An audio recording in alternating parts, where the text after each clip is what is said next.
Anderson, and the Showboats have won it in overtime. Going to hand this off up the middle for Marable. He's going to fumble. Ball's loose, and St. Louis picks it up. That will do it. The Battlehawks defense makes a play late. Game on the line, looking to throw. Has time. End zone, incomplete. It's incomplete. The Stallions hang on to win. For overtime, DeLeo to throw, pass, caught by Roland, needs some help. Not gonna get it, he stopped a yard short. Houston will pull off the upset. Looking to throw, has time, deep, right side, overthrown, picked off.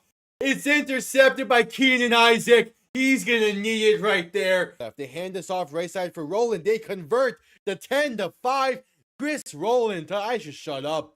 Chris Roland touchdown. That's the dagger. Knicks toss left side and there's room. Pass past the 30, past the 40, past the 20, 15, 10, 5. RJ Harvey. There we go. One play. Just need one play out of you. Gonna play action and look to throw. Mariota, sometime. Pass, intercepted. It's picked off. Yes, yes. One play was all they needed. Jack Jones. Williams, play action. Rolling left, looking to throw. Has time. Pass, end zone, intercepted. It's Keyshawn Nixon calling game. Darnold to throw.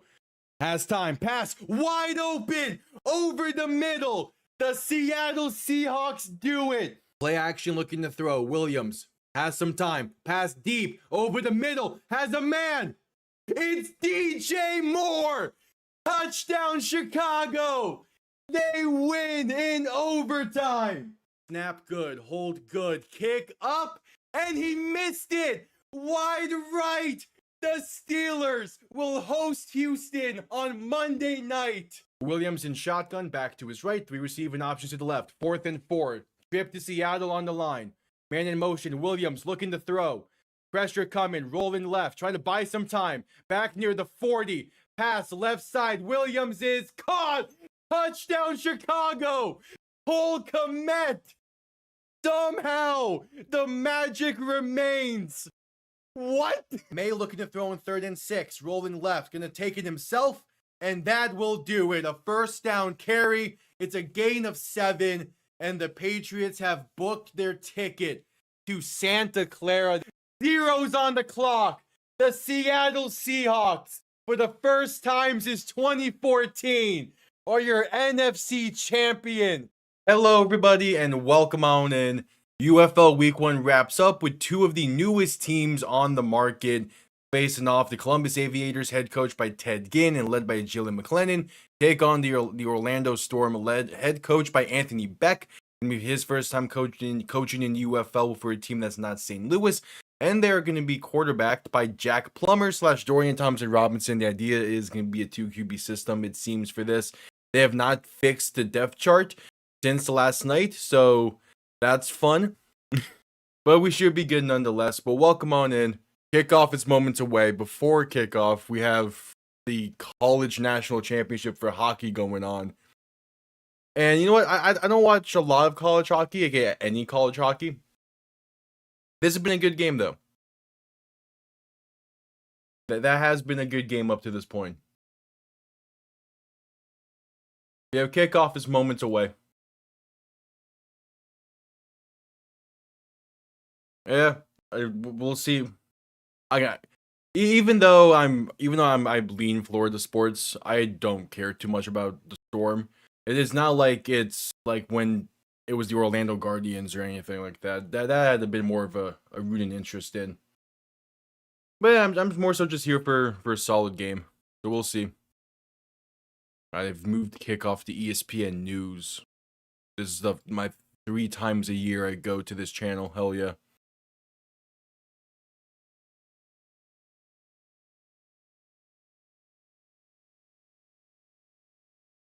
All right. Moments away from kick. I'm really curious about how the attendance is going to be for this. Yeah, I saw that. I saw that that highlight. Yeah, I saw the finish for that game because they got posted everywhere. That's March Madness, man. it's just the other thing. Right before stream started, I saw a Tua meme in reference to that, and I'm just like, I'm glad that doesn't involve my team anymore.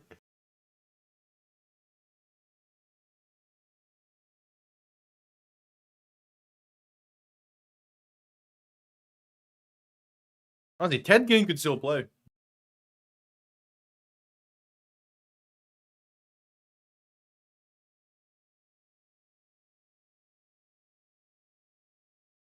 Yeah, there's a ton of it's crazy the amount of times stuff like that happens. Where it's like, oh yeah, yesterday was 328, so 28-3. That was another instance where like at halftime, I think 90% of people ruled that game off. Hello. Yeah, so Jack Plummer gets the start tonight for Orlando. That's gonna be interesting. But again, with Anthony Becht, I'm expecting to see both quarterbacks tonight. Yeah, I don't watch a lot of I don't watch a lot of college sports outside of college football, so it's like I keep up with it, but like until the national championship comes, then I don't really care too much.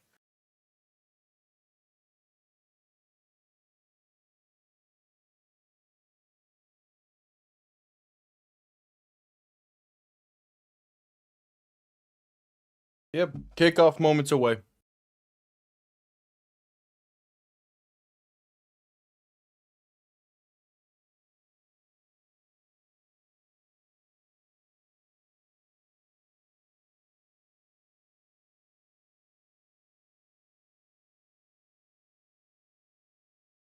Yeah, I'm assuming that this game's gonna be on ESPN News for at least the first like quarter of action.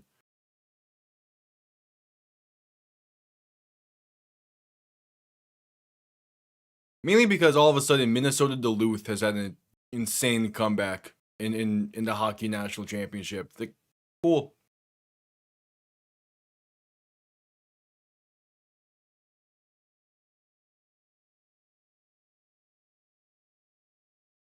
Yep, just waiting for kick. Again, no expectations in this game compared to the previous ones this week. This is truly a game where just anything is possible. There's two brand new teams, two brand new teams, two rosters that haven't really had any games together at all in the past. Like obviously still a few pieces from on these rosters from the previous teams that they were, but even then, yeah. Okay, Orlando showed up a little bit to this. But Columbus will get the ball first, so we'll see this Aviators offense led by Jalen McClellan to begin things.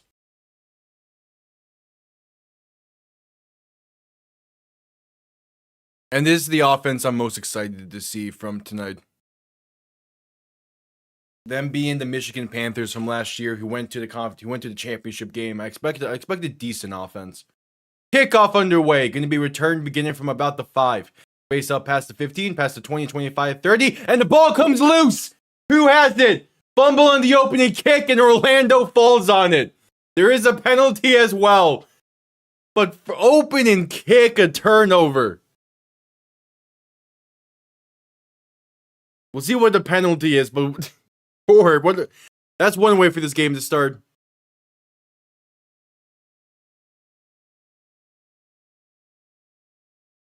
Just the ball just popped loose. Wasn't even a hard hit.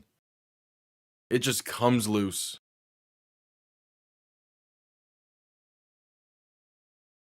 Andrew Parker, the one that forces it.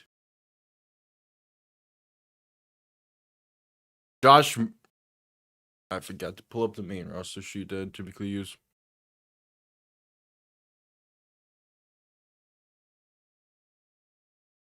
The penalty is block on the back against Columbus. That would be declined. So it's Orlando ball. Plummer under center. Back behind him, 2 receiving options to each side. Play action looking to throw. Plummer rolling right, has some time, passing right, and gonna be caught along the sideline to about the 15-ish. Great start for Orlando through 2 plays. It's Elijah Badger on the reception, and they're going hurry up here. Some great action to start this off already. Plummer in shotgun back to his left, gonna hand this off up the middle. Gets to about the 15, and that play started from the 19.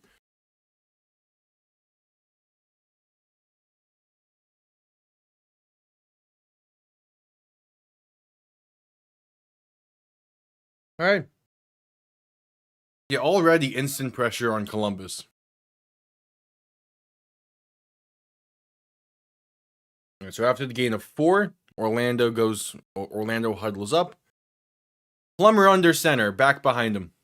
3 receiving options to the right. This camera angle is not it from ESPN right now. Gonna hand this off up the middle. Gonna get inside the 10, inside the 5, breaking tackles and in. Orlando strikes first off of the fumble on the opening kick. All it took was 3 plays and they're up. Sean Corbin, the leading rusher from a year ago, punches it in. Just what a start to this.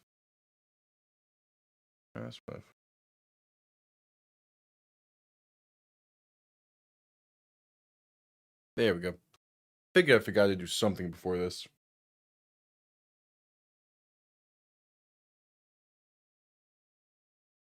All right, so that's the start. Yeah, you can only go up if you're Columbus. I mean, I thought that way about Houston after one drive yesterday, but they continued to struggle a bit. Orlando going for 2. Plummer, play action, roll into his right, buying time, flip pass to Corbin, going to be incomplete. So it remains a 6-point Orlando lead. Yeah, the camera angle in Orlando is going to be something to get used to. It is a low to the ground camera angle.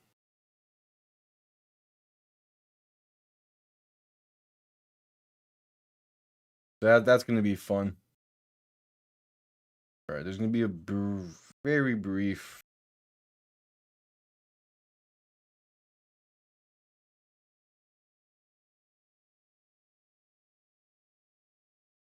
All right, very briefly, this is going to be up here so that way I can fix the filter.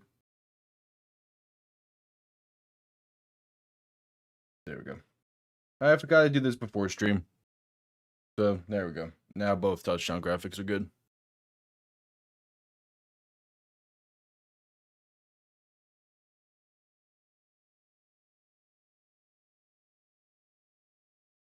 All right.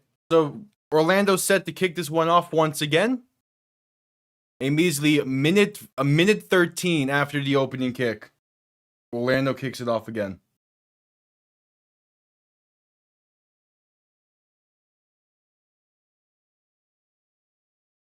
Just what a start. And it's an okay crowd in Orlando tonight. Kickoff going to be returned beginning from the 5, space up past the 20, past the 25, past the 30, 35, past the 40, and brought down near the 43. So out comes Jalen McClellan. All of a sudden playing with a deficit after they initially got the ball first.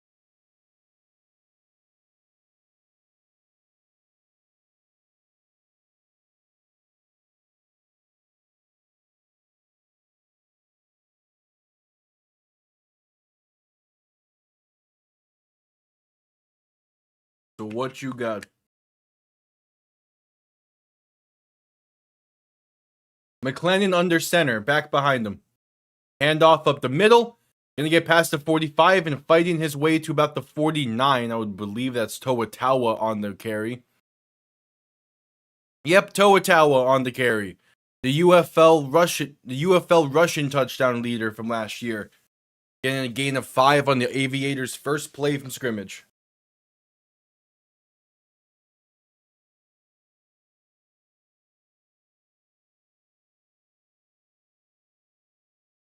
And McClellan in shotgun back to his left. 2 receiving options to each side. Gonna hand this off up the middle once again, and that's another gain of roughly, probably gain of 4 this time for Tawa. Does get past midfield, so they're not allowed to punt anymore on this drive, and it'll be a 3rd and 1.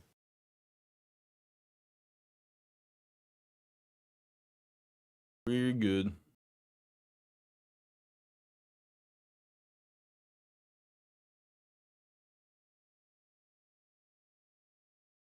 And McLennan under center, back behind him, 3 receiving options to the right. 3rd and 1 from the Storm 47-yard line. Give to Tawa up the middle, has space. Flipping forward, gets inside the 40 to the 39. Oh, he broke through the line, and he had plenty of space to break that big if he just maintained his footing. It was all there for him. Hand off up the middle to Tawa once again. This time going to be only a gain of about a yard or 2.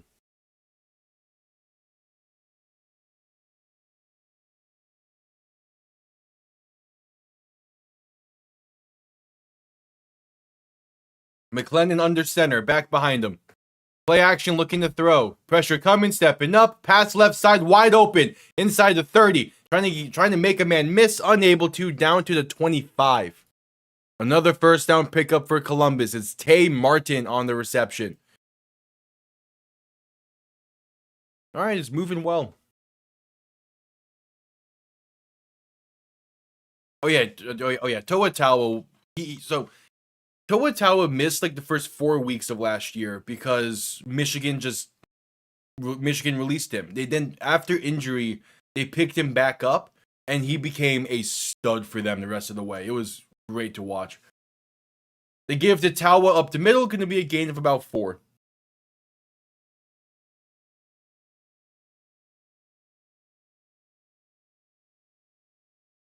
Where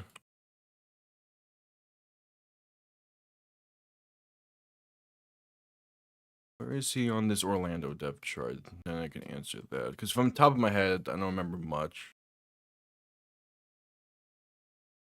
Seems to be a smaller school guy looking to get his chance.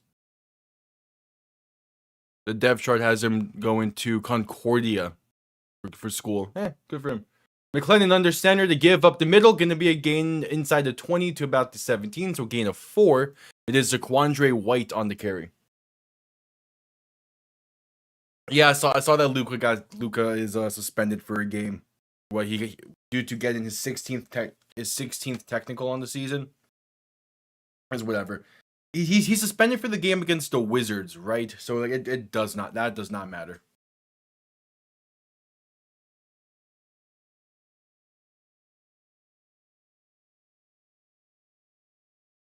McLennan in shotgun, back to his right. 3 receiving options to the left. A 3rd and 2. Ball on the 17. McLennan looking to throw. Pressure coming. Pass left side is low and incomplete. The pressure forced an errant pass. So it was a 4th and 2 inside the 20. What does Columbus decide to do here? Only the second pass attempt of the game so far for Columbus. He was looking for Kiki Chisholm, who is open and has plenty of space. Probably could have walked that in for 6 if he just had a little extra time. All right, they're sending out the field goal unit.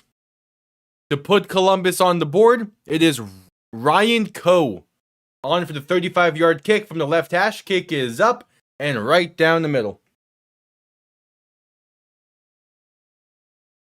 So after fumbling the opening kick, then giving up 6, the Columbus offense moves the ball pretty well, but stalls out stalls out inside the red zone. And now we'll see this Storm offense once again.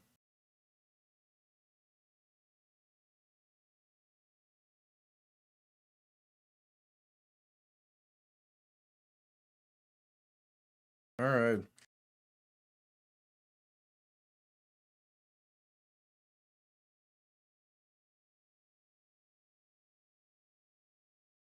No. Just reported by Tom Pellizzero, by Tom Pellizzero, the NFL is beginning their preparation of having replacement refs for the upcoming season. We're gonna have another fail Mary, aren't we?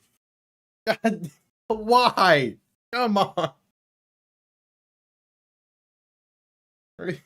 We do not need to run back the replacement ref saga.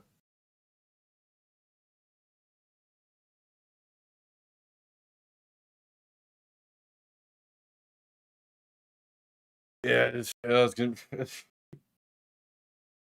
gonna be a fun season. So they're beginning the preparation. They have until May 31st to get a new CBA done with the Referee Association. So they have time still, but man, if they're preparing replacement refs now, they must feel they are very far off from an agreement with the refs, which is not a good sign.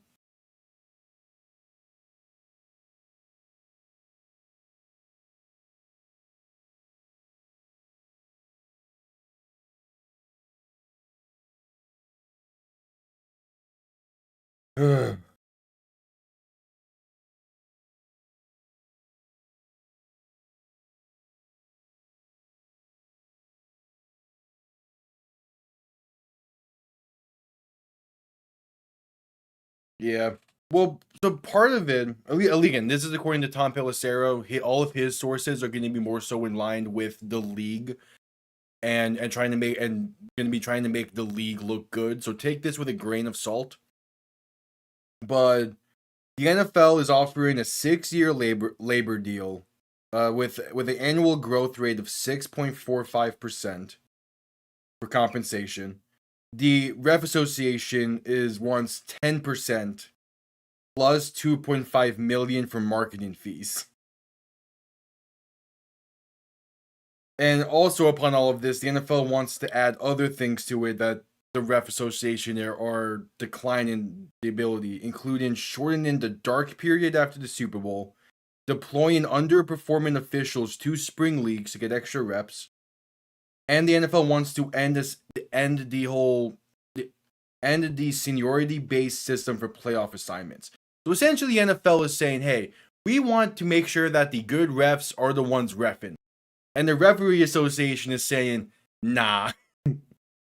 But again, all of this is grain of salt because most of Pelissero, I doubt any of these sources that Pelissero has are gonna be not trying or are gonna be bashing what the league is trying to offer.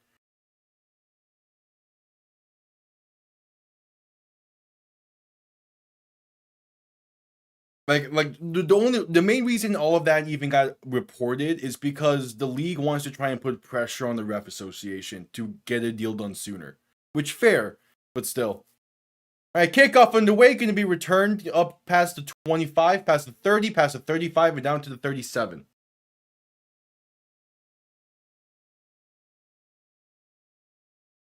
Yeah, there's some things on that are being reported that I think would be cool, including the better refs are the ones refing. But again, it's like these are being reported to make the league look better. I'm sure some of them are stuff that they're actually trying to push to get done. But these are also probably stuff that were like pitched for 5 minutes and then thrown away instantly by both sides.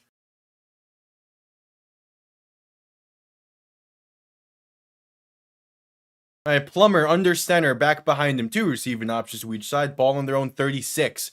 Handoff left side, gonna be about gain of 4-ish up to the 40. Maybe to give him an extra like half yard or so.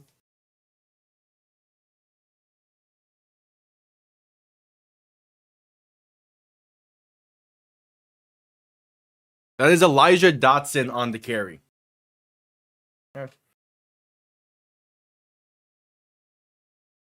Yeah, exactly. Yeah, it's also if that's purposefully leaked and were given to Pelissero. There's probably a whole bunch of other stuff. Alongside those are the main reason why it's being rejected. Plummer in shotgun, looking to throw on second down. Dump off right side, has some space for Dotson. First down and a whole lot more. Past midfield and finally tripped up near the 45. Elijah Dotson on the swing pattern. Able to make magic happen with it.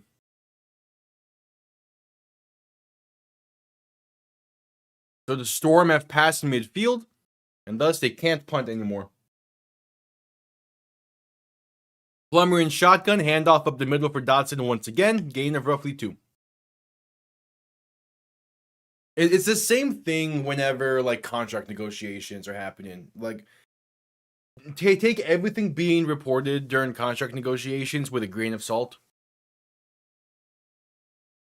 Because some of the analysts are going to be reporting from the team perspective, others are going to be from the agent and the player perspective. They're both going to be over exaggerating to better fit their side. Plummer in shotgun, back to his right, 3 receiving options to the right as well, 2nd and 8. Handoff up the middle, and going to be stuffed at the line for no gain. So 3rd and 8 coming up. The Storm are still in 4-point field goal territory. Who's their kicker, right? Michael Lance. I went to USC. There's a potential he has a leg to him.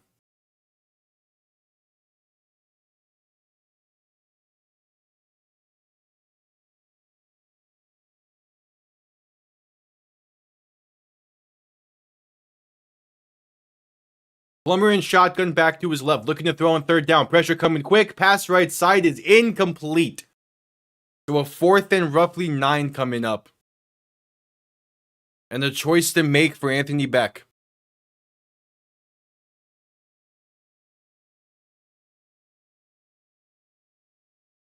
All right.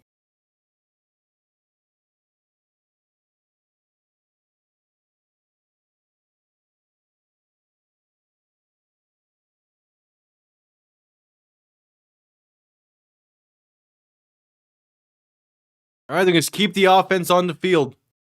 As, yeah, their kicker's career long is 54. Plummer in shotgun, looking to throw on 4th and 9. Pressure coming, stepping up, and sacked. Back at the sacked back at the 48 of Columbus. It's a turnover on downs.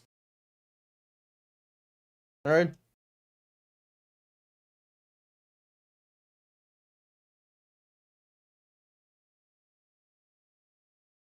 I mean, the Bills receiver room has been anything but excellent for a long while now.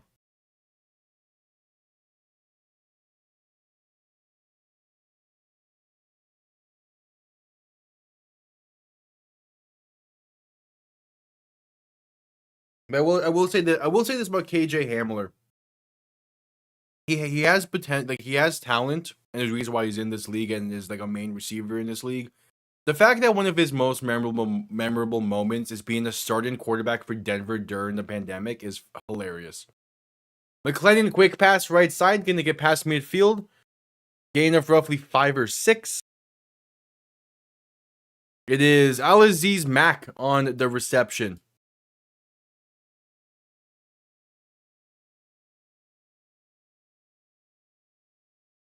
I'm still thinking back to when Buffalo was throwing out Kelvin Benjamin as their number 1 receiving option. That was fun. McClellan in shotgun, back to his right, 3 receiving options to the left. 2nd and 4 from the 45. Handoff up the middle. Gonna get met at the line and stood up right there. It is John Lovett on the carry. All right. Right.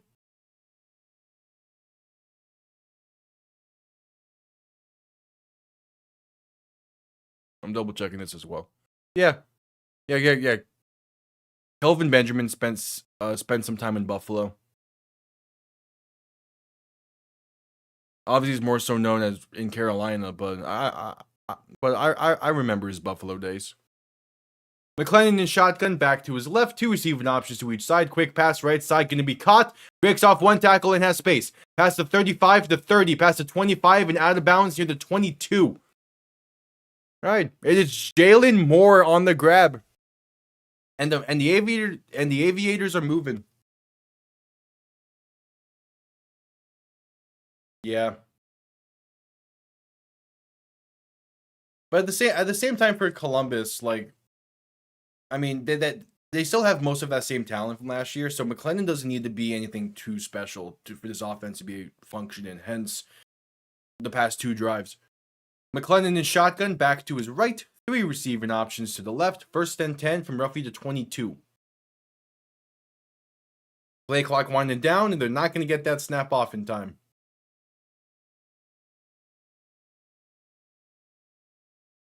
Are they giving him a timeout?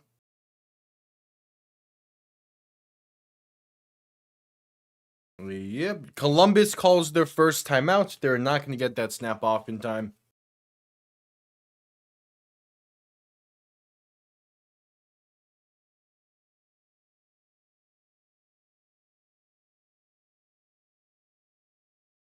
I do like those Columbus uniforms. The helmet feels so close to perfection. I'm not sure what is wrong with it for me to not say those helmets are perfect. No, Aviators are far from the weakest roster. If anything, Houston has the weakest because the foundation they were building, the foundation that Houston had to build off of was a lot of just late season heroics. But no, Columbus has far from the weakest roster. It's one of the better rosters. The foundation of this Columbus roster was in the championship game last year. So they added some nice pieces to it.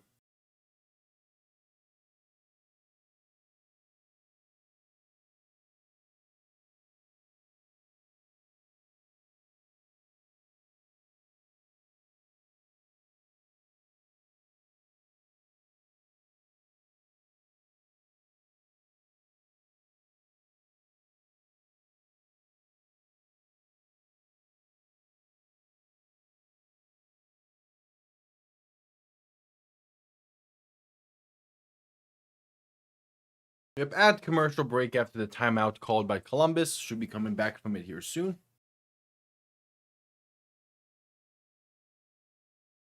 It'll be 1st and 10 for them from the Storm 22.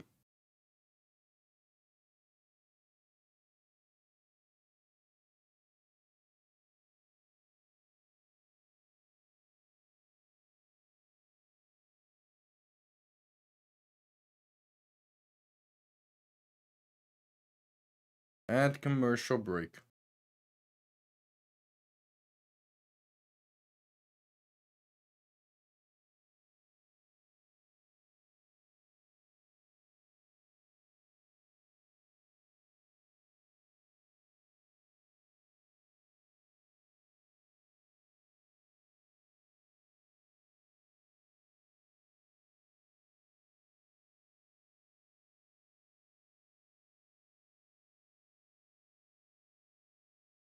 One second.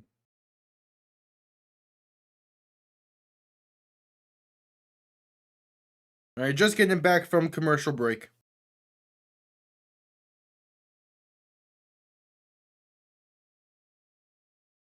Once again, showing Ted Ginn's career pipeline.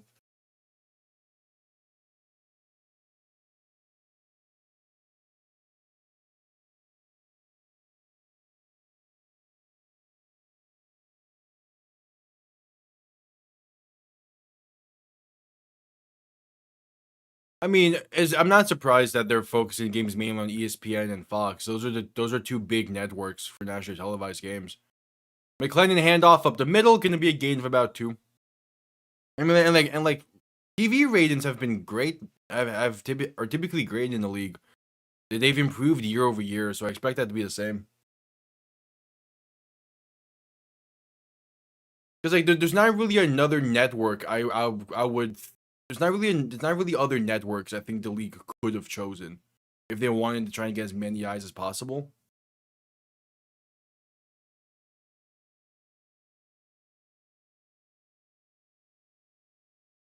McLennan in shotgun back to his right. 2 receiving options to each side. Handoff left side for Toa. Can be a gain of about 1 yard.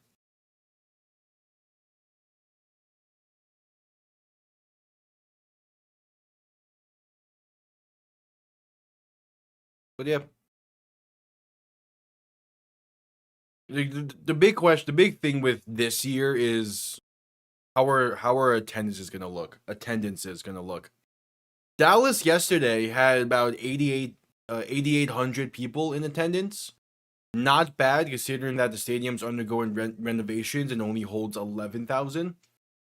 So that's not bad. And so I do expect Dallas to improve that number over the course of the season. Orlando, it looks okay.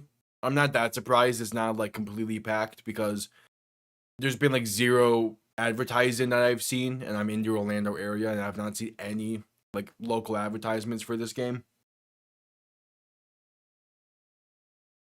McLennan last year played okay. Eventually, Nolan Henderson took over in Houston, though, mainly because McLennan got hurt during a point of last season, and then Henderson just ran away with it. Like he's someone that could definitely just be a solid quarterback. I don't think he's going to be one that takes over a game, but I also don't think he will lose you games. Yeah, and ESPN's a good way to make sure people stay tuned to games because most people have ESPN. McLennan is shotgun back to his left, gonna hand this off up the middle, and that's only a gain of a yard. John Lovett on the carry.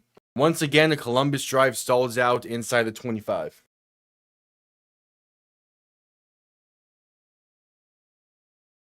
I mean, the thing with Orlando is it can easily be a great market for the league.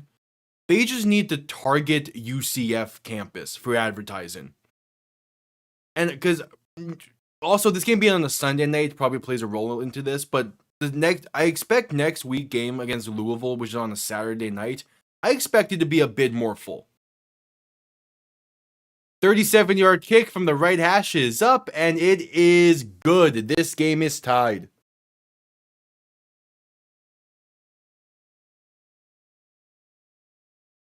Austin Reed completely proved me wrong yesterday. As long as like he very easily could keep that up. Because a lot that he was doing right yesterday a lot that he was doing right yesterday was just standard stuff. He was making good throws. He was reading the defense well. He was playing good football. It's not like he was good. Yes, Houston defense is a bit iffy, but it's not like he was constantly taking advantage of busted defenses. He was just playing good football. So he could definitely tear it up through the rest of the way. They play St. Louis next week. That's going to be a great test to see exactly how ready he is.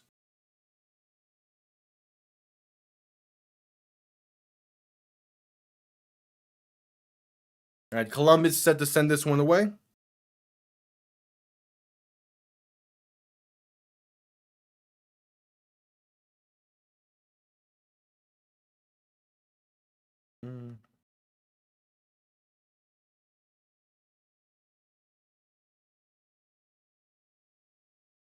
All right, kickoff underway. Going to be returned beginning from the 5, space out past the 20. Finding space past the 25, past and down to about the 30.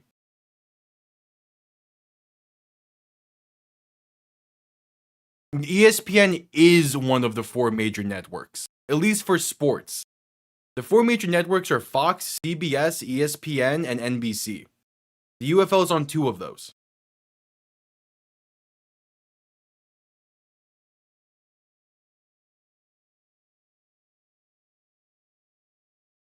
Like, yeah, they're on some of the 4 major networks. Plummer and shotgun back to his left, 2 receiving options to each side. Going to play action and look to throw. Pass deep left side, gonna be off the mark and incomplete. Pressure came in instantly there. There is a penalty down as well. Yeah, pressure came quick. He just had to get rid of that ball.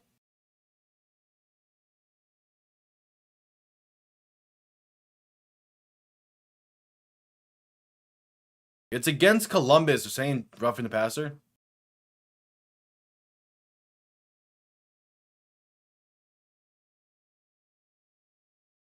Oh, is it?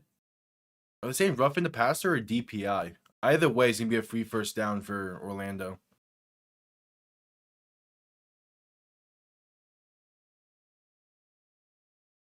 A minute and a half to go in the first. Plummer under center, back behind him, 2 receiving options to each side. Ball on their own 36. Man in motion right to left. Going to end around this one left side and up to about the 40.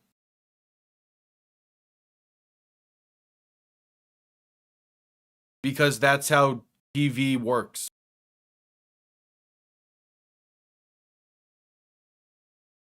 Like ESPN is on, like ESPN is provided with 95% of TV, like TV network stuff.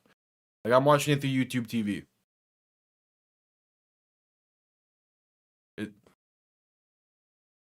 Plummer under center, back behind him. 3 receiving options to the right. Essentially the final play of the quarter. Handoff up the middle for Elijah Dotson. And he get past the 45 to the 46. They might need to run one more play here.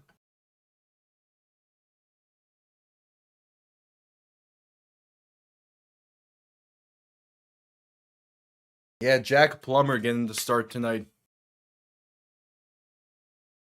Under center, back behind him, 3 receiving options to the right. First and 10 from their own 46. Play clock winding down. We'll see if they need to snap this ball. I'm not sure they do, though. Yep, that'll be the end of the first. All right, 15 minutes in the books. We got a tied game in Orlando. Some good action early on in this one. The fumble off the opening kickoff. A nice followed up touchdown drive for the Storm. And then Columbus have really shaken off and bounced back from that early turnover. This could be a fun game.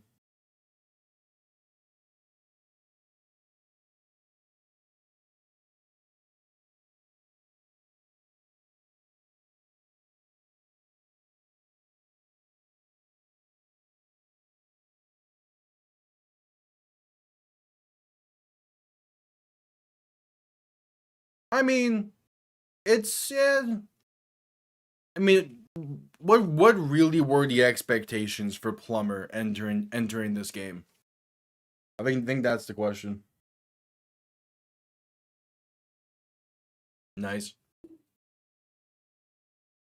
Yeah, first quarter just wrapped up here. Because I think through 2 drives, really, Jack Plummer has looked fine. Could he have done maybe a bit more? Yeah. But at the same time, I mean, it's whatever.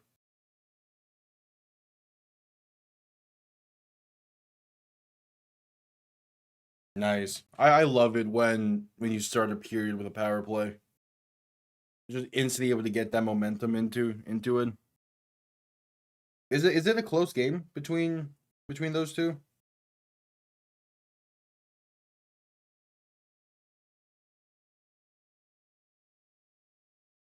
If so, that'll help even more.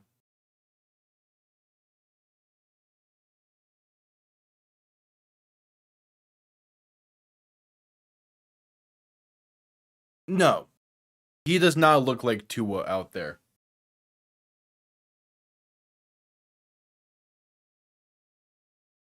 For someone that's watched every snap of Tua over the past 6 years, no, Jack Plummer does not look like the worst of Tua snaps.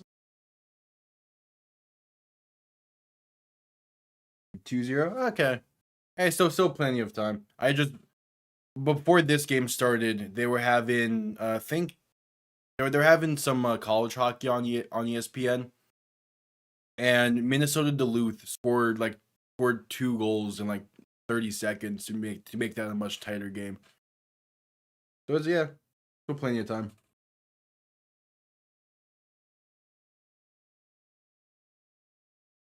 Nice. We're just getting back from commercial break.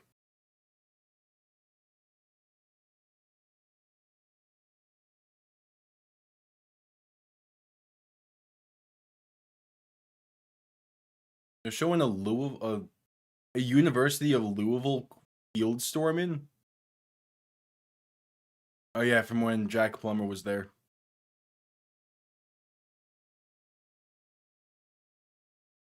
The Panthers played yesterday, and part of the broadcast was showing the amount of people injured for the Florida Panthers, and there's like 8 players, all of them were key contributors last year, are out for the rest of the season. I'm just like, cool.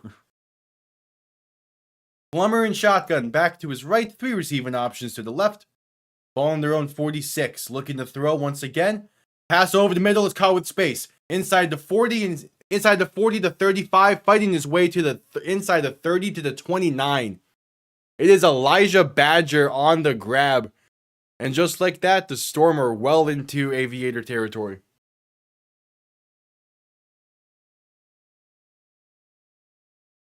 Plummer and shotgun back to his right. Making some adjustments at the line. 3 receiving options to the left.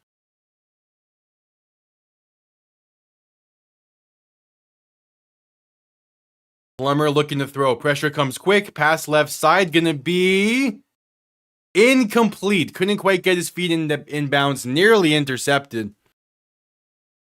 Oh my, if that was picked.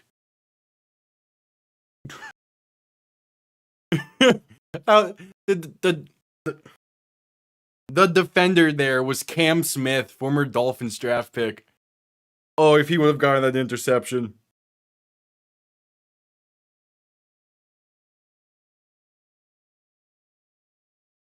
If he would have gotten that interception, Dolphins Twitter would have been amazing. Plummer under center, back behind him.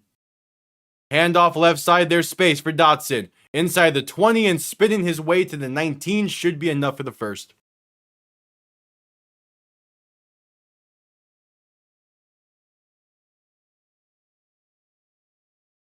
Yeah.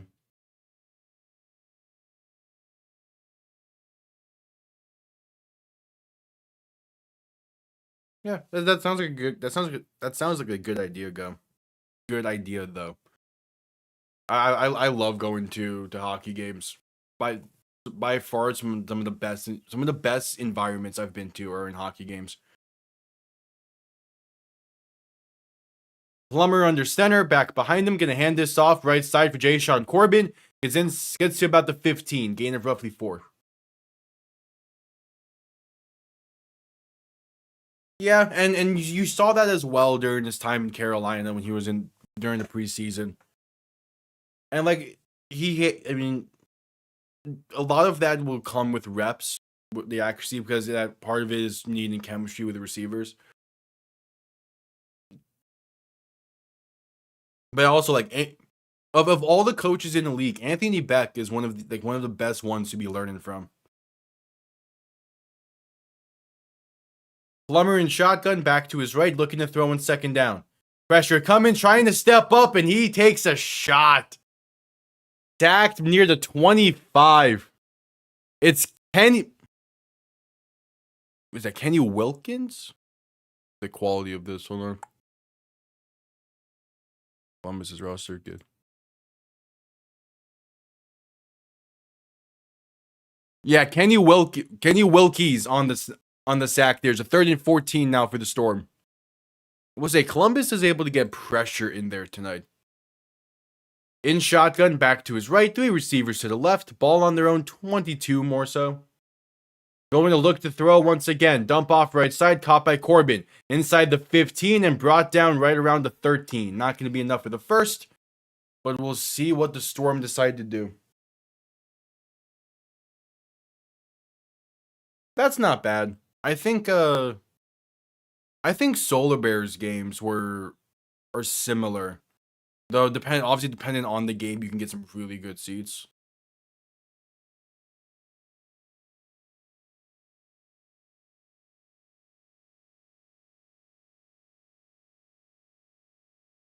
Yep.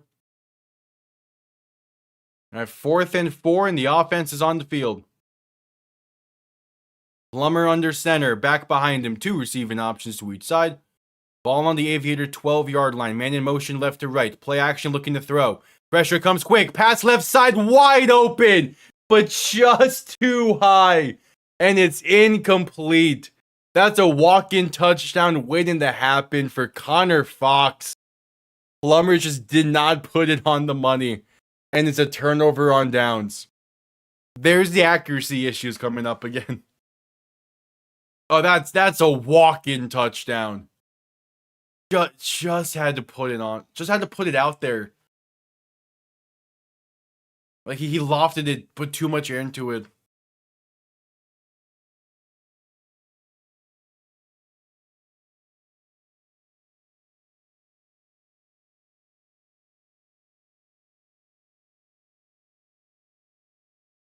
All right, that brings us to a commercial break. Yeah, but the thing though, I have not used Ticketmaster in probably a decade at this point. I've never liked Ticketmaster. I mean, probably shouldn't say I've had to use it for college tickets because as a student, I get my student tickets through Ticketmaster. I still don't like using them. I've had bad experiences with Ticketmaster.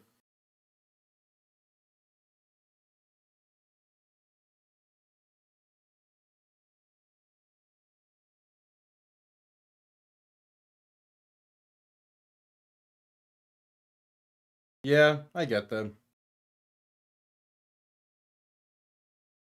Oh yeah, Cam Smith. I don't. Cam Smith, I think, played like 2 games for the Dolphins. Probably over exaggerating there. He was drafted to be the Byron Jones replacement in the corner room, and he just was never able to properly crack a roster spot. He was a third round pick as well, and there was so much better talent around him.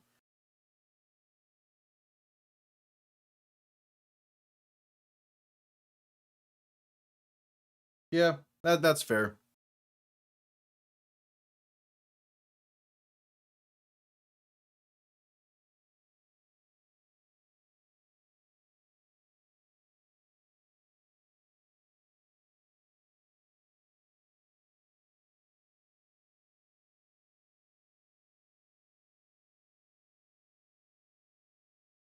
Yeah, that's true. That's for most ticket sites. You need a phone number. But yeah, it's I mean, like Ticketmaster's fine. It's just it's not my go-to if I don't need to. I think I still have their app installed because it's also good as a way to like check prices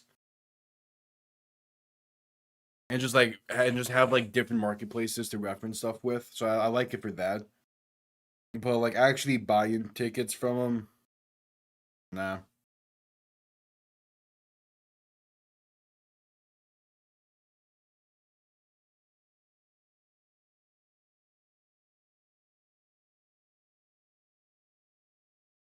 All right, just coming back from commercial break.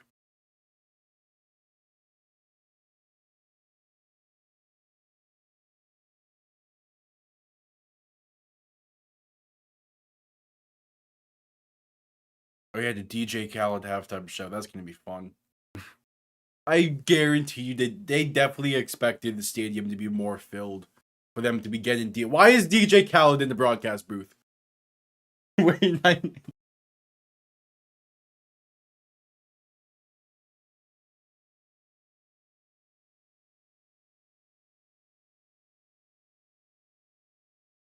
what, what's he talking about?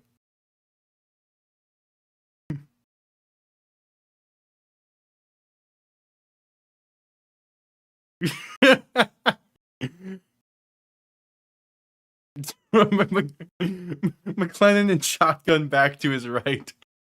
Two receiving options to each side. Ball on their own 12-yard line. McLennan quick pass right side, going to be caught past the 15 and brought down near the 19.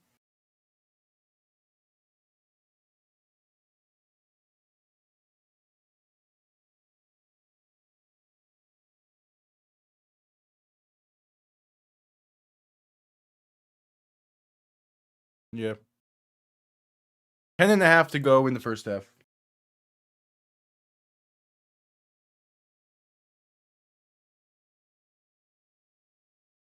Yeah, but yeah, it would be like a last resort to ask her. 2nd and 3, McLennan in shotgun back to his right. Play action looking to throw. Dump off right side. It's batted away and incomplete. Hey, there's Chris Garrett. Yep.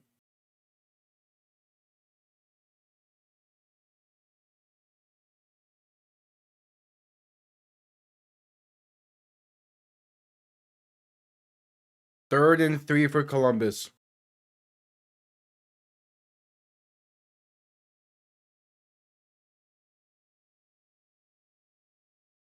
McLennan in shotgun, back to his right, 3 receivers to the left.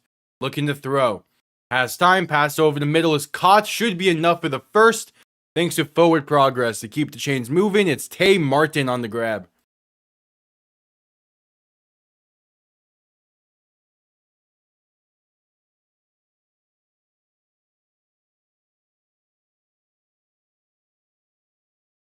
Alright, first and 10.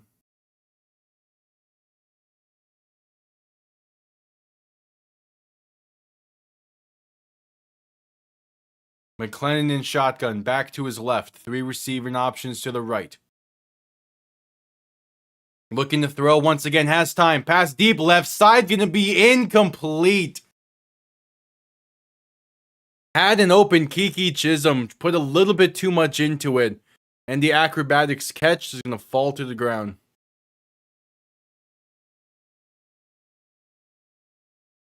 Yeah, I didn't quite put it out there enough for him to run underneath it.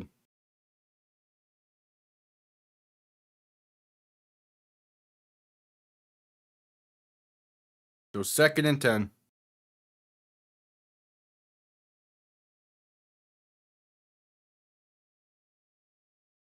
McLennan under center. Back behind him, going to look to throw. Stepping up, has some time. Pass left side is short-armed and incomplete. There is a penalty, though. If this is DPI, that ball's not catchable.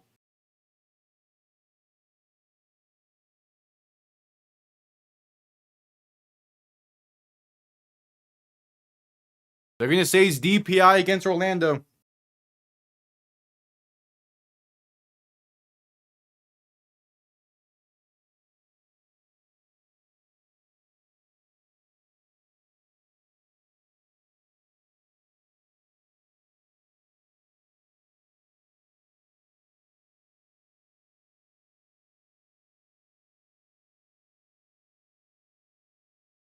McLennan in shotgun, back to his left. 3 receivers to the right, looking to throw once again. Dump off left side for a halfback screen. Gonna cut back inside and past the 30 to about the 34. Creating something out of nothing is Zaquandre White. Alright. Hoping for the comeback.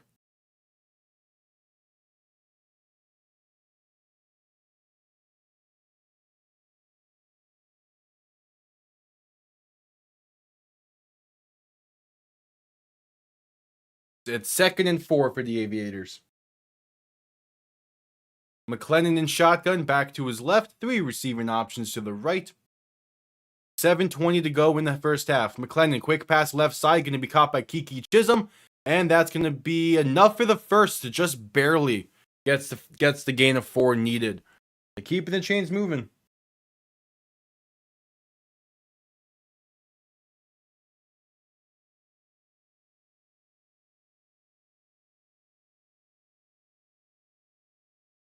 First and 10 coming up.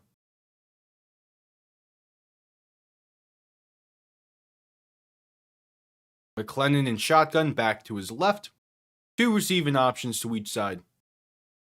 Shifting the back to his right now. Play clock winding down to get the snap off in time. The give to White, left side. Has the hole, has space. Past the 40, 35-30, 25-20, and caught up to near the 17. Zaquandre White puts the Aviators into the red zone once again. This time, can they punch it in? They've had the previous 2 drives have also stalled out inside the 20 or inside the 25. Will this one also stall out? Some great blocking up front, and you give him the hold to hit. He's able to take it. He's able to take it as far as he can. Yeah.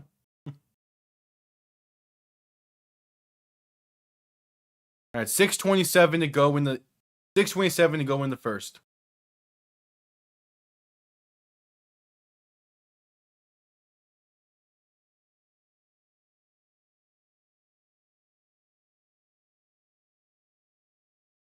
First and 10 from the Orlando.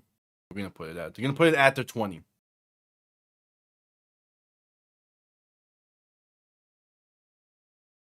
Again, since the fumble on the opening kickoff, this game has been pretty much all Columbus.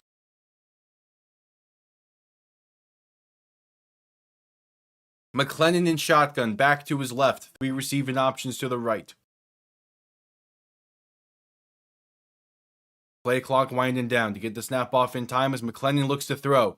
Pressure coming, stepping up, and going to dive forward for a gain of 2. All right.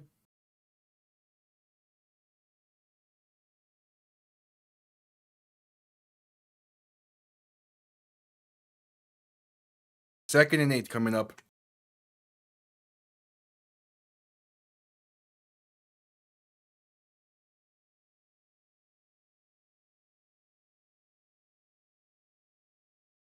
McLennan under center, back behind him. 3 receiving options to the right.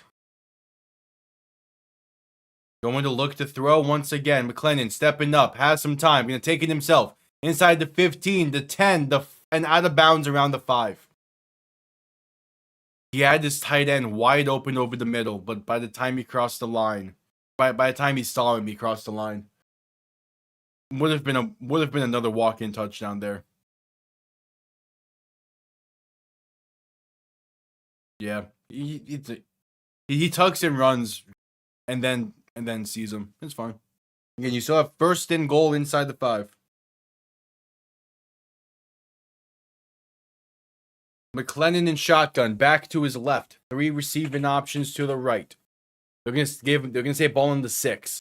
McLennan gonna keep it himself up the middle, gets inside the 5 to about the 4. Trying an RPO there, but it gets blown up on both ends.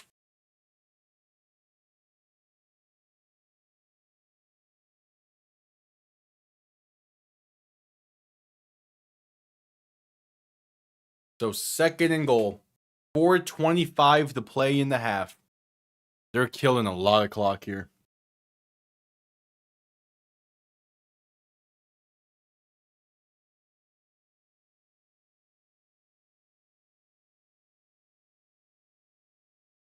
McLennan in shotgun, back to his right.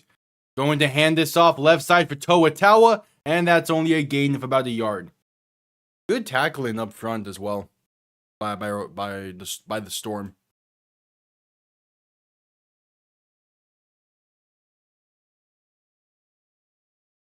Battle of the Trenches, always one you like to watch.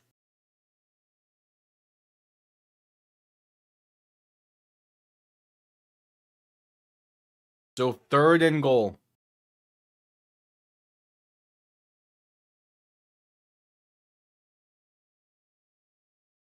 McLennan in shotgun, back to his left. With the play clock winding out, the Aviators will take their second timeout. All right, it is still getting loud in Orlando, even with, I'll be a little generous, 60% attendance. I'm not sure the exact numbers yet.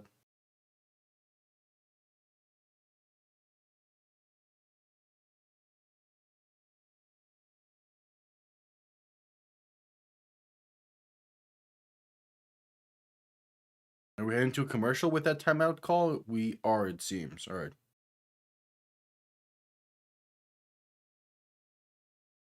Yep, heading into a commercial break with the timeout. Aviators only got 1 remaining.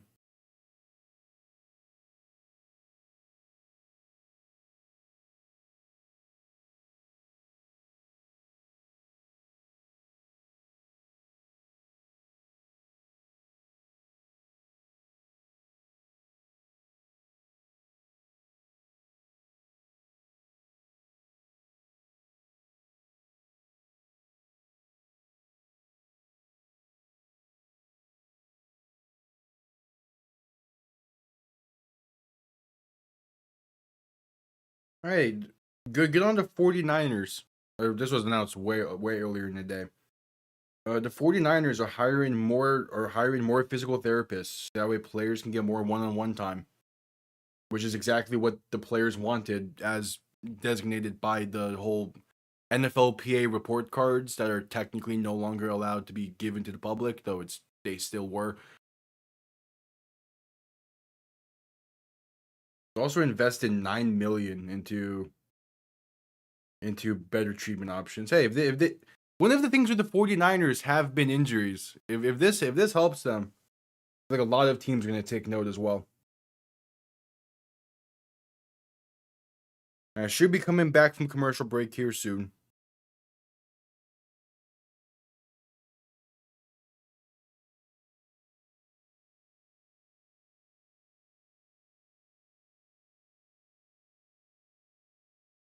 Still at commercial break.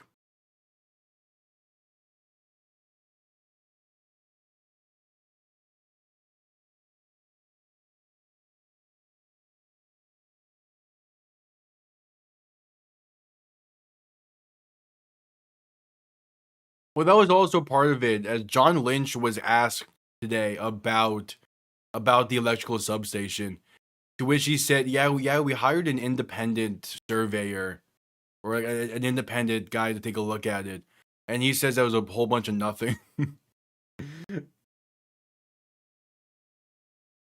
Oh yeah, I'm sure they did, and then at that point it becomes like it's at that point there's mental injuries that come into play, which are a thing. But it's just funny that was the storyline. And then when Mike Evans signed with them in the offseason, those memes as well. The 49ers are going to be an interesting team next year. The entire NFC West, minus the Cardinals, are going to be interesting next year. Especially because 3 of them play on the first 2 games of the season. All right, just back from commercial break. 3:24 to play in the half. McClellan in shotgun, back to his left. 2 receiving options to each side. Ball on the 2-yard line. Pass right side is batted away at the line and incomplete. That ball got batted backwards like 20 yards. Keyshawn Banks with the pass breakup, and it's 4th and goal. We'll see what the Aviators do here. That got batted that away with the force of Zeus. Jeez. All right, the offense is staying on the field.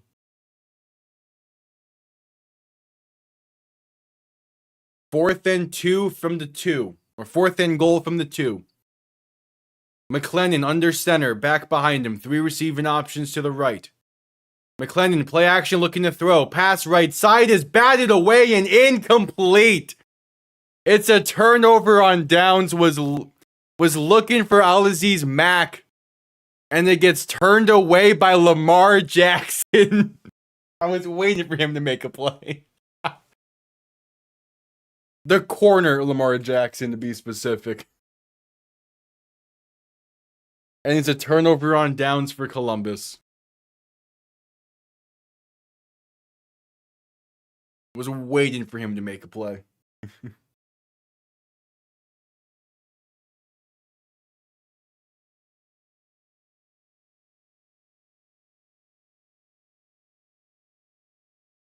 All right, so Plummer under center, back behind him. 3 receiving options to the left. 1st and 10 from their own 2-yard line. Handoff up the middle. Going to get to a gain of about 4. Gets him some breathing room.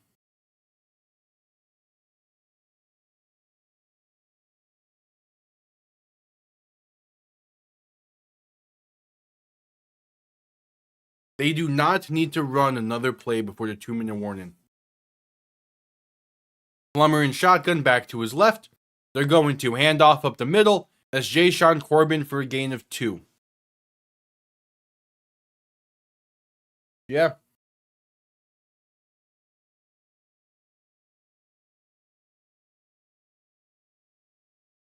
I want to say Lamar Jackson also played for the Jets for a brief period of time, if I'm not mistaken.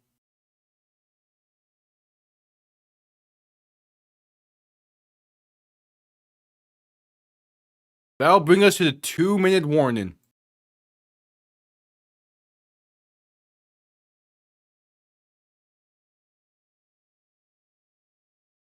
Yeah, been 2 years with the Jets. Was on Atlanta 2 years ago.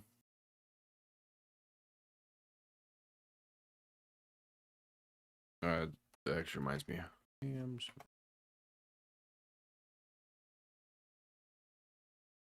Yeah.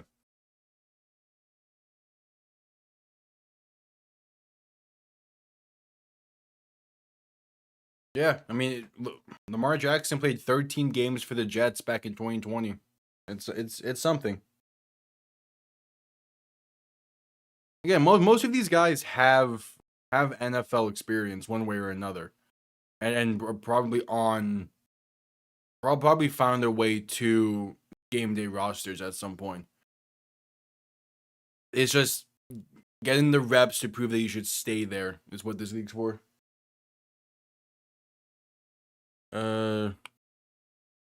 Only one game listed during his time in Carolina.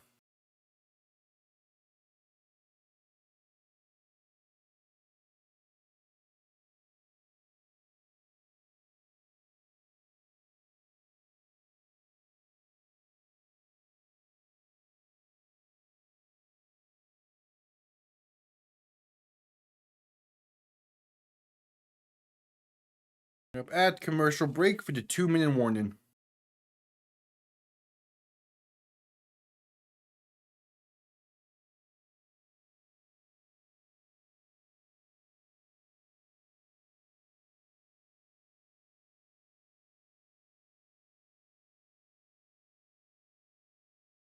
Not sure. Again, there's a handful of guys that just aren't here either because they were already signed with a different like a different football league, or they just didn't want it.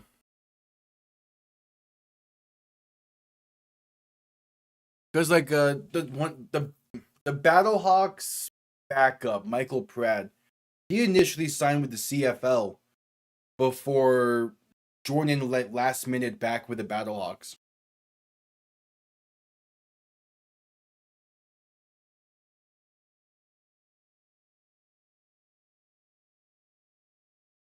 He also could have gotten a futures contract. That's another reason some guys don't show up.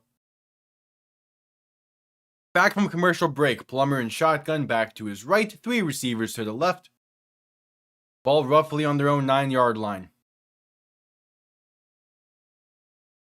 Plummer making some adjustments. Columbus sending pressure. Plummer to throw. Pass over the middle is caught for the first. Gets past the 15 to the 18. And there's your more fired breathing room. Hey, it's Chris Rowland on the grab. Was a massive weapon for the defenders last season. And now is here in Orlando joining Anthony Becht. Plummer quick throw left side, gonna be caught with some blockers. Gonna be maybe enough for the first. I kind of thought it could have been a hold on that one. It's KJ Hamler with the reception, his first of the game.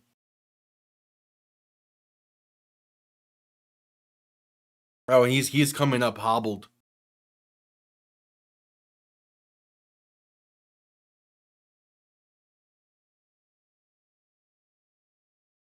All right, he's still in the huddle. But he was limping a bit after that. Seems to be good, though, if he's still in. Plummer and shotgun back to his right. 3 receivers to the right as well. Ball on roughly their own 28. Handoff to Corbin left side. And that's a gain of 2. Will be enough for the first, as it was 2nd and 1.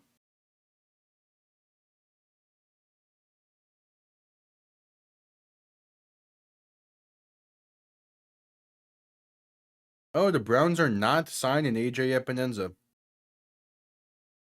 Claiming that he failed his physical. Okay.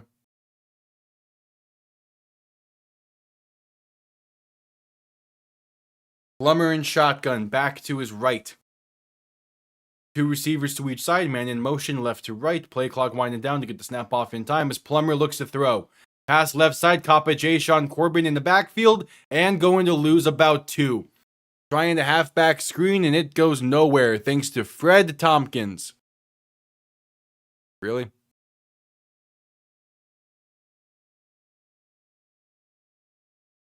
Yeah, Fred Tompkins. What a name. Plummer and shotgun back to his right, 2 receivers to each side. Clock's winding down, only 45 seconds to play in the half. Pass right side is caught, and they get out of bounds with 40 seconds to play. It's Connor Fox on the grab.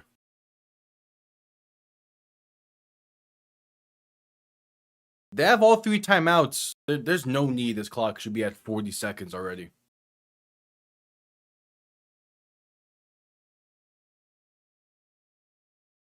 It's 3rd and 9 for the Storm.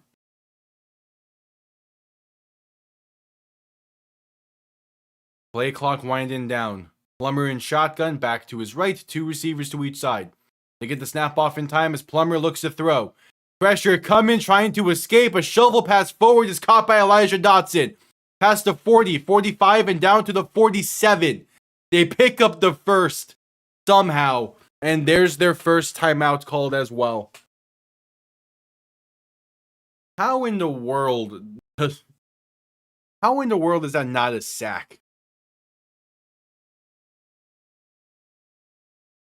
Tony Fields has him wrapped up. But Plummer escapes, able to make a jump pass over towards Elijah Dotson, and they're able to take it from there. He gets completely upended, though. It could be that Dorian Thompson-Robinson plays the second half. Who knows?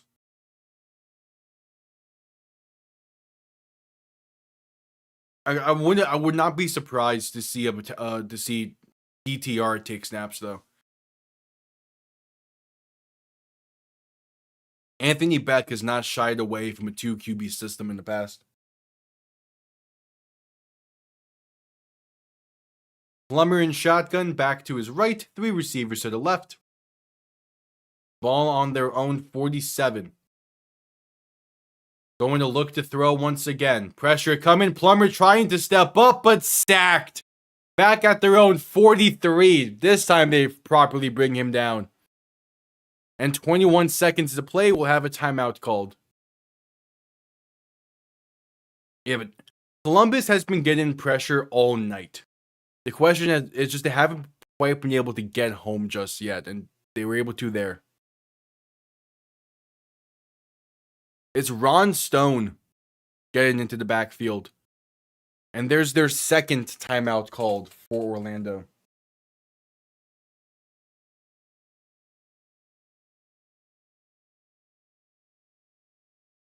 I mean, Orlando to me was always going to be a wild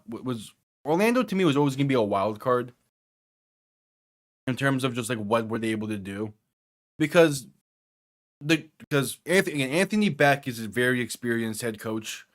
He's one of 2 head coaches in this league to have coached before, to have been a head coach before in a professional setting. So I knew they would be coached well. The question was just, can the talent back it up? As they have a free play here. Plummer pass left side is intercepted. Return pass to 40, 35-30. 25-20 to 15 to 10 to 5. It's a pick 6 for Columbus. But this will be coming back as it's offsides. The penalty's offsides against them. DJ Miller has the interception for now. Another fantastic player for Michigan last year. Made his way to Columbus He had some fantastic games last year. Sadly, that pick 6 is coming back. As there was a clear offsides. Yeah, it's clear offsides.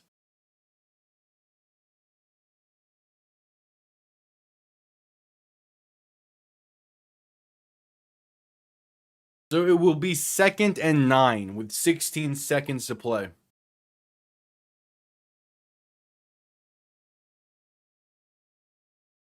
Ball on their own 48-yard line. Plummer and shotgun back to his left, 2 receivers to each side. Play clock at Play clock at 18 seconds. Plummer looking to throw. Has some time, pass deep right side, gonna be high and incomplete. Too much for KJ Hamler along the sideline. So 3rd and 9. You are not quite in a potential field goal spot yet. You probably need 8 or 9 yards before feeling comfortable with it.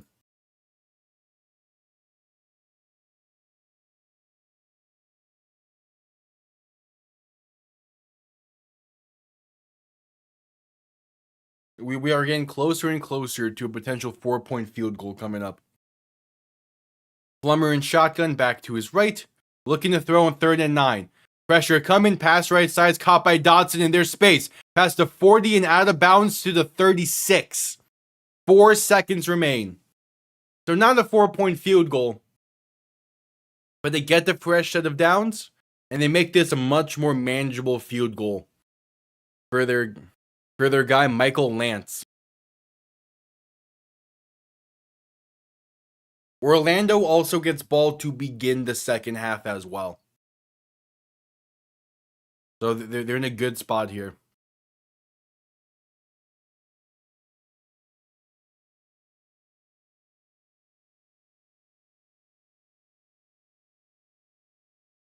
All right, so out comes Lance. A 55-yard kick from the right hash. This would be his career long. Even dating back to college. Columbus calls their final timeout.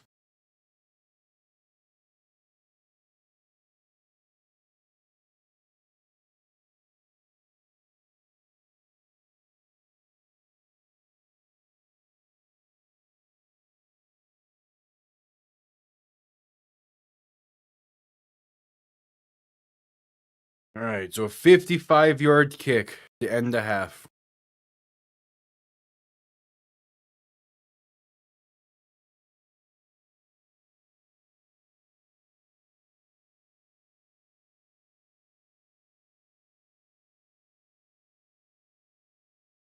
I know.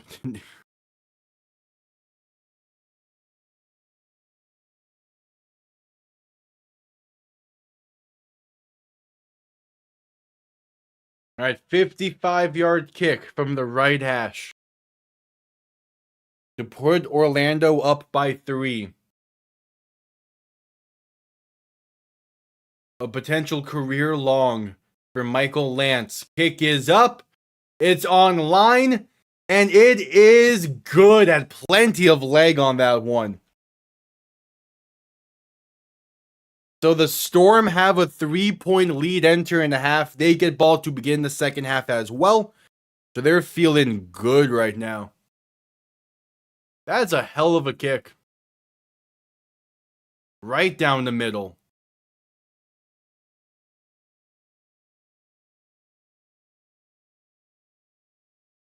All right, so it's halftime.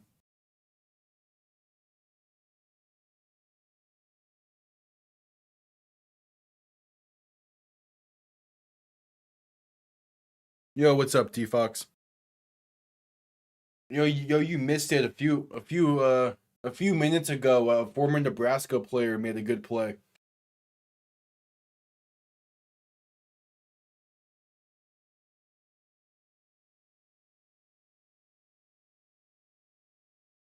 You're also just in time for the DJ Khaled halftime show.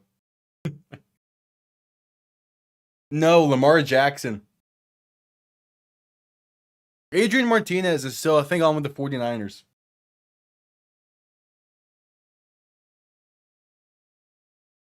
It's that.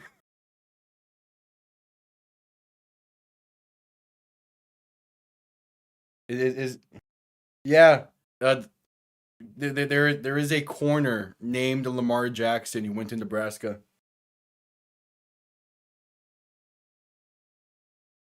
He's one of like he was one of like 3 players tonight that I was hoping made a play because of just how funny it would be, and he did. So hell yeah.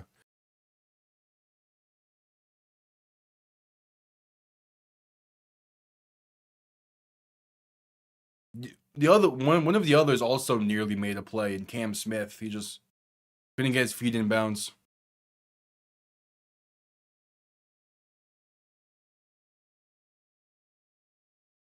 And this DJ Khaled halftime show, I have no expectations for this. This is probably going to be a disaster.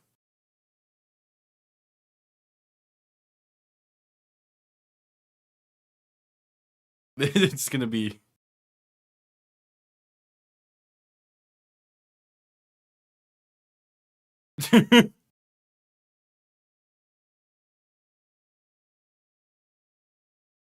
I gotta give props.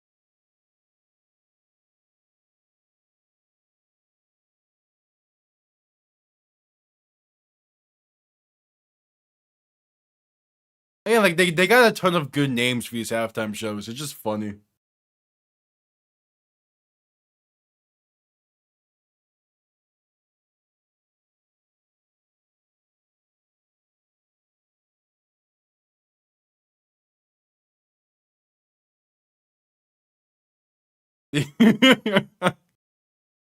They 100% thought Orlando was gonna turn a better crowd than this.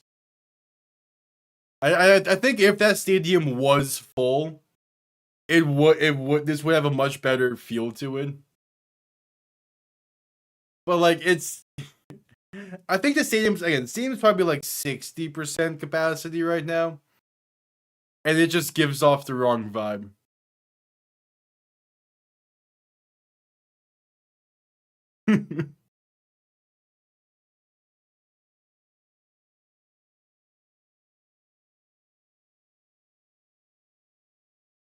His his stage presence is great.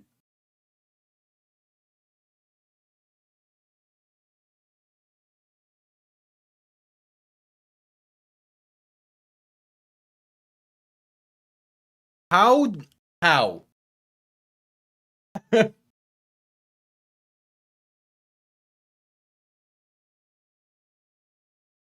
how did you manage that?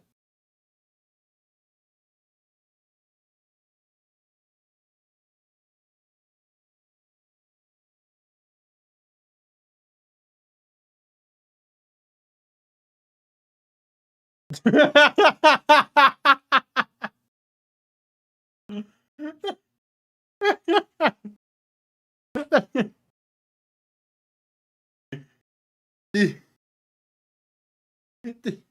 did you just not see the bookshelf?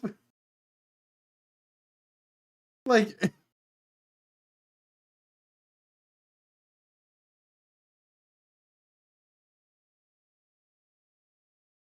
that that's crazy.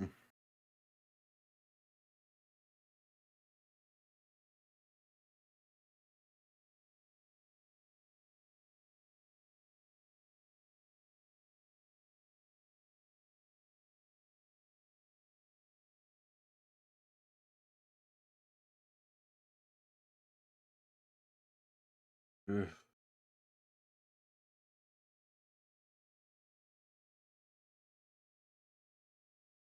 Also, a good old Kit Kat has released a statement about the 12 tons of Kit Kats that were stolen.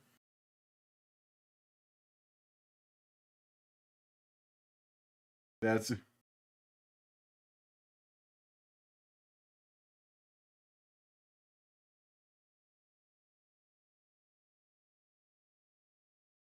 that's I get that though.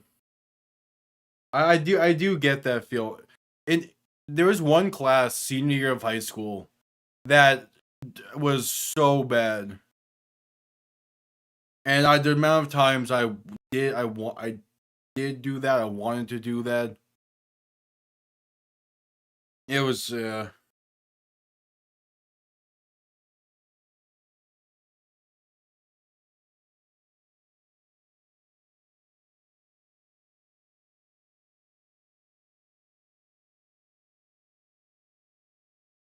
yeah, but geez, that's yeah.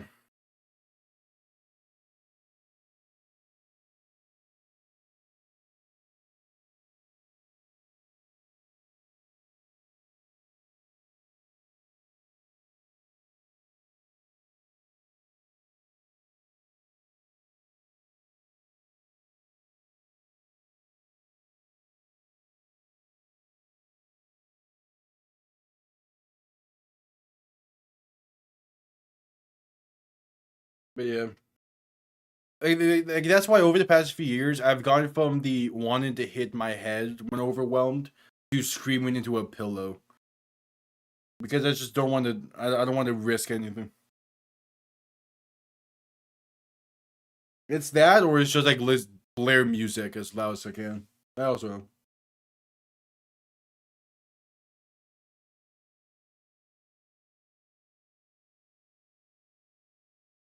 nice.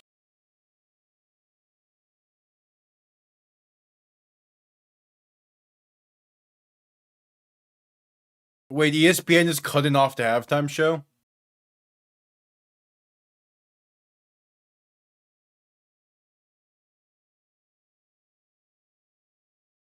Is this a case of DJ Khaled going long, or is ESPN legit just cutting off the halftime show? That's funny.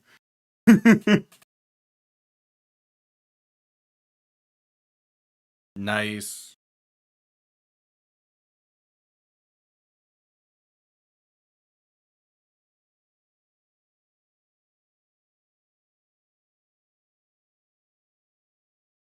Hell yeah. The the the event that's causing you to come into town, that's not speech, is it? That's something else.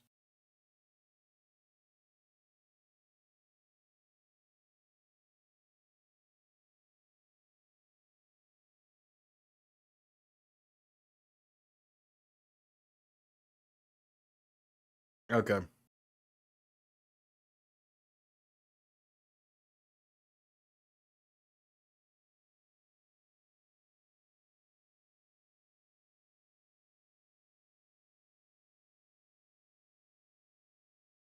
And that's tail end of the month, right?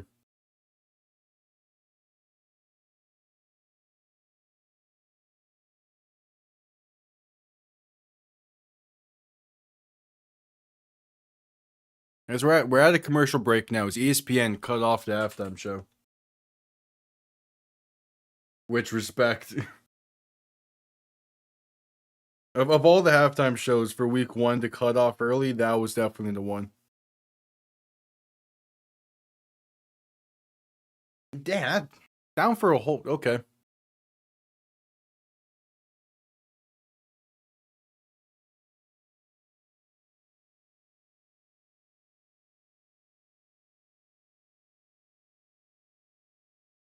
Nice.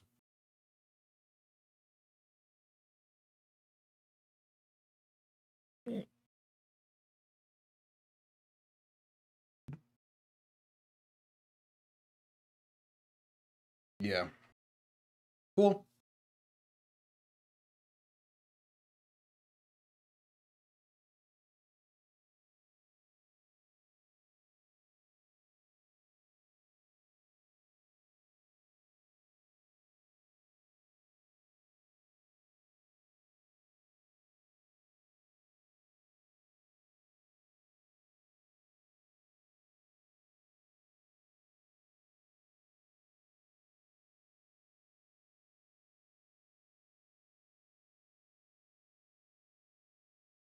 All right, should be coming out of halftime here soon.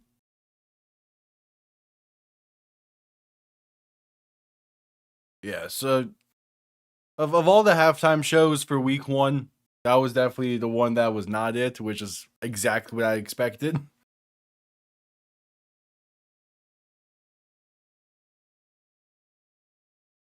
I think next week we're getting a few more. What are the what are the exacts on that?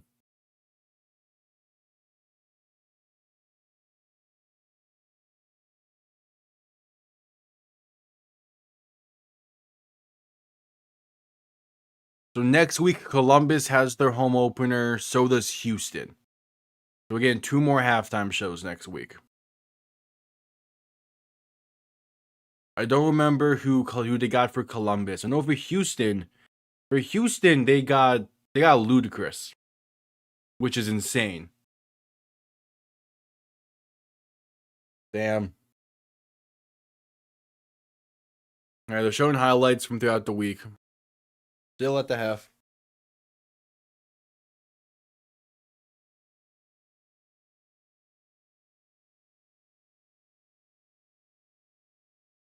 What is the? Yeah. Okay. Yeah. The Panthers, again, due to just the sheer amount of injuries Florida is dealing with, they currently sit at about an 8% chance of getting the first overall pick in the NHL draft. If that happens, I think the league might implode, but Florida will be there laughing on the ashes.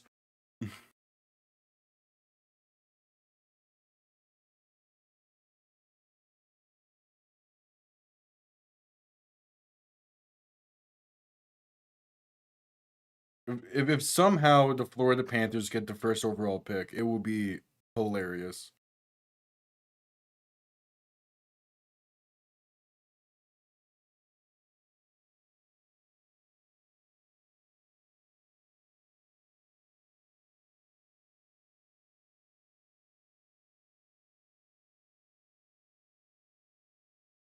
Yeah. The NBA is trying to change how they do the draft order. And all the proposes have been worse.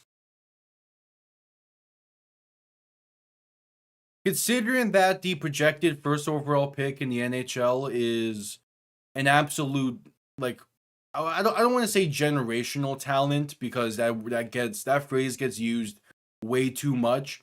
But Gavin McKenna is shaping up to be an absolute superstar. So you add that talent to a Florida roster that, when healthy, and went to 3 straight Stanley Cups. Yeah, there's probably reason for the Panthers to tank.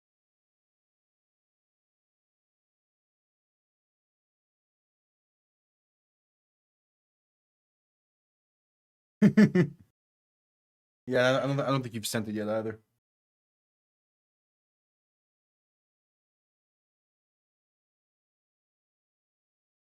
Yeah, that's a weird way of doing it.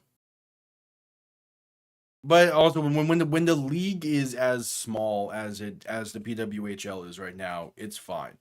But when you get to 30, 32 team leagues, you do need to, like, there is reason for the teams that are bad to be having high picks.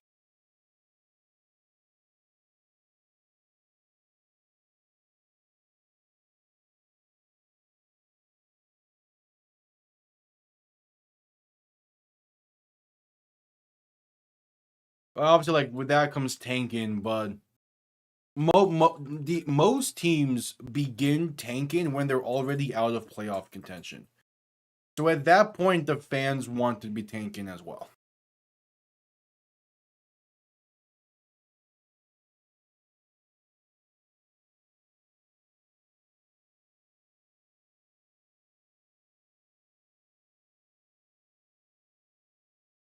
It should be coming out of half. Should be coming out of the half here soon.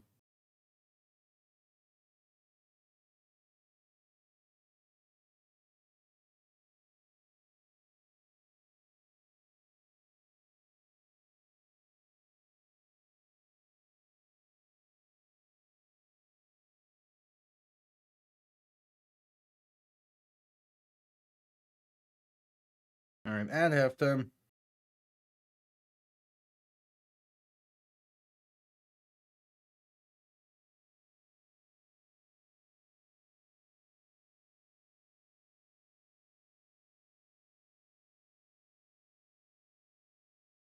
Is that a shot of downtown Orlando, or is that Winter Park?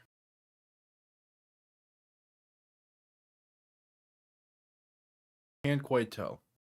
All right, one more commercial break, and then we're at the second half. Nice.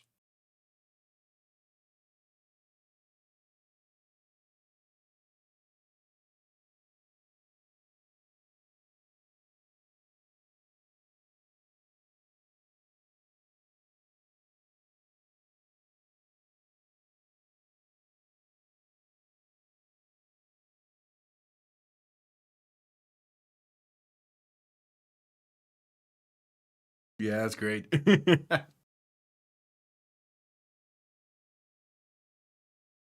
Very sound logic at the end as well. I'm not sure how incorrect that quote is.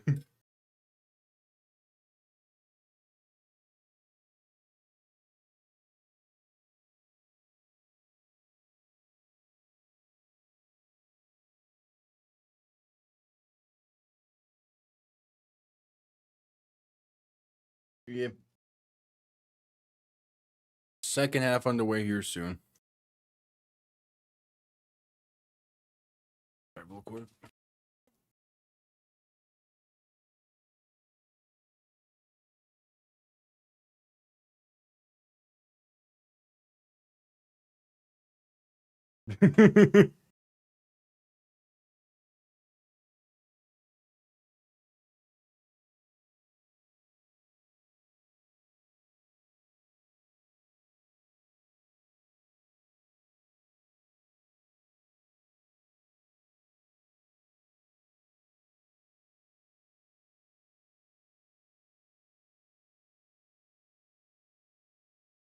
Yeah, Florida is currently in the bottom 5 of teams. They finished bottom 8. They keep their pick for this year.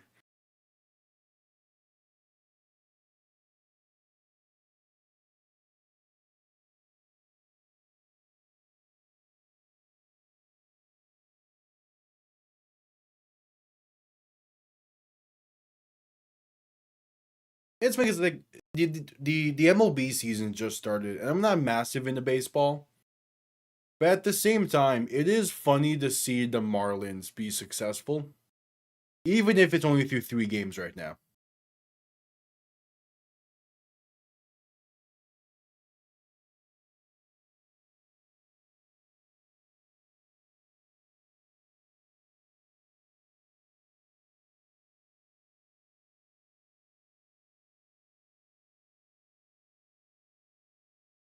That's always fun. Now, South Florida sports are in such a weird time right now.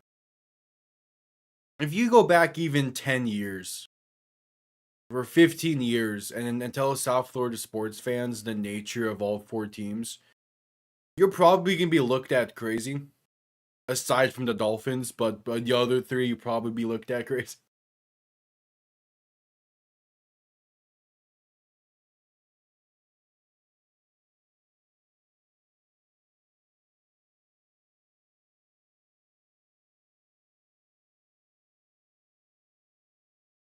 All right, second half underway here.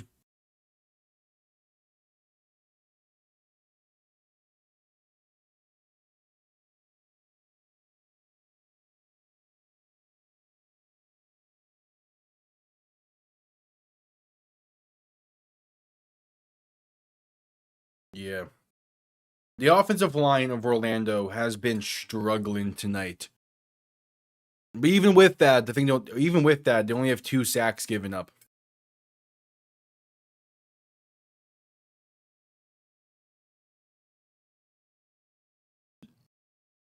But so Columbus has been able to get easy pressure throughout the game.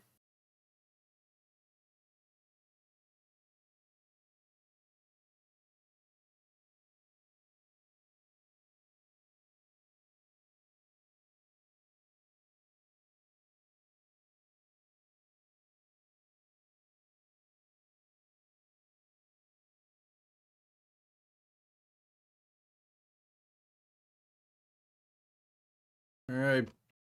Second half underway here soon. Just they're doing the whole post halftime spiels.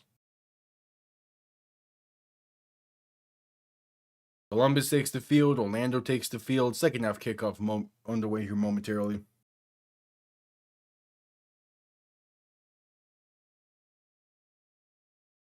We have one more commercial break.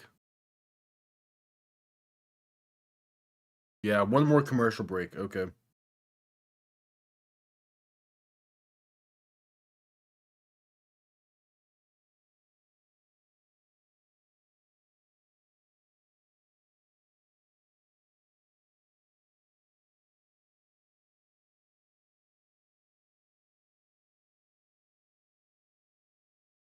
So we're at commercial break.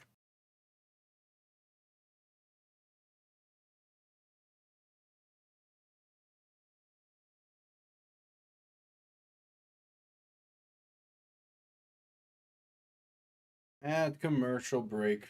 Second half underway here soon. For this game being 9-6, there's been a good chunk of action throughout. Which is why I'm just waiting for the second half to start.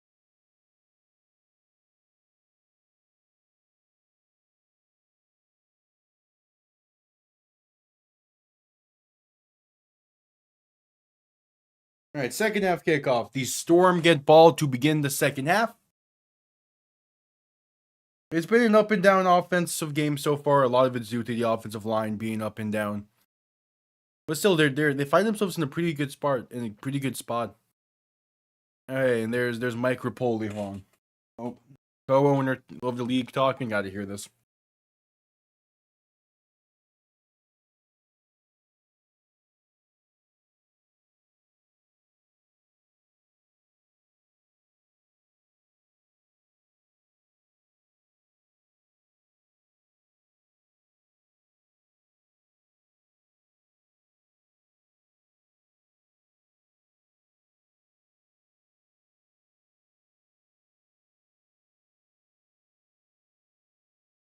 Okay, I respect it.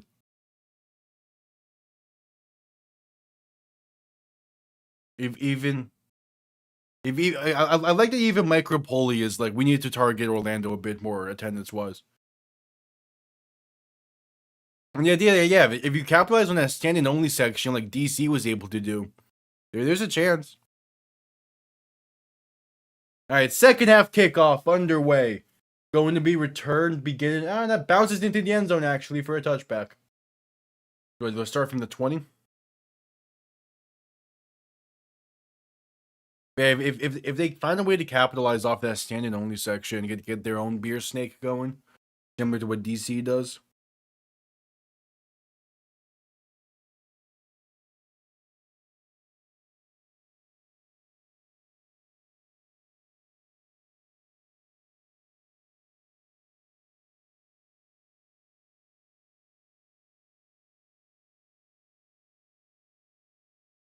All right, Plummer gets the second half start as well. Under center, back behind him. 3 receiving options to the left. Man in short motion on that left side. First play of the half, play action looking to throw. Plummer, pass right side, going to be caught. Down to about the 34 for KJ Hamler. Good way for this half to start. Though I do think if he goes left there instead, probably have a bit more out of it. But either way, you'll take a gain of roughly 15 to begin the half.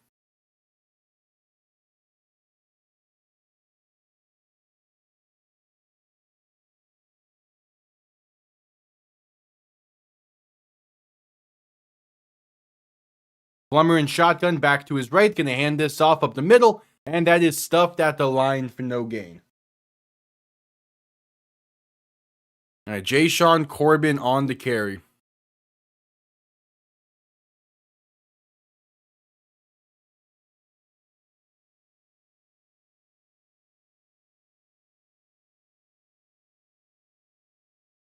Second and 10.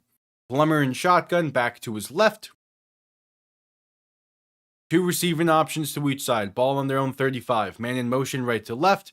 They're going to hand this off left side on a jet sweep. Breaks off some tackles and has space. Past the 40 and tripped up at the 37 is Chris Rowland on the carry. Utilizing his athleticism is going to be big for this Orlando offense. It's what DC did so well last year. If Orlando can do the same, their offensive production is going to be just fine.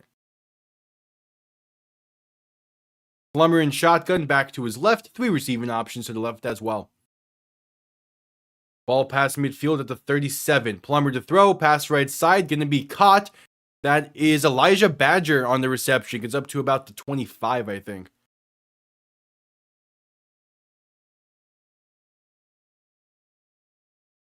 All right.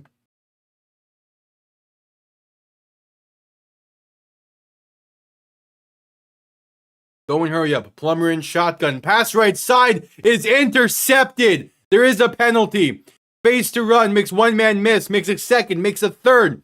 The 30, 25, 20, 15, 10, 5. It's a pick 6 for Columbus. We'll see what the penalty is. O'Donnell Fortune. With the pick 6 as it stands, but what's the penalty? It's too many men on the field for Orlando. It was for Columbus. 12 men on the field for Columbus. That's 2 pick sixes in this game that are called back for the Aviators. They've had 2 pick sixes called back. Come on.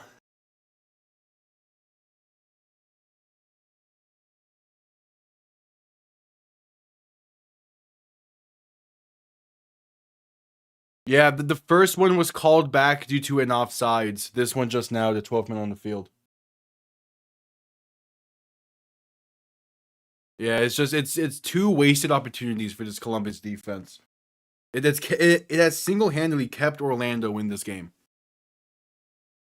Plummer in shotgun back to his left, 3 receivers to the right, man in motion right to left. Play action looking to throw, and there is a stoppage before the snap, as the Aviators will call their first timeout. Yeah, it's disappointment from Columbus because they're right there. But that is also like in way the 12 men on the field definitely. Kind of with the offsides, but like that's coaching. That goes into the coaching side of things. And that's where Orlando was going to have the advantage in this game.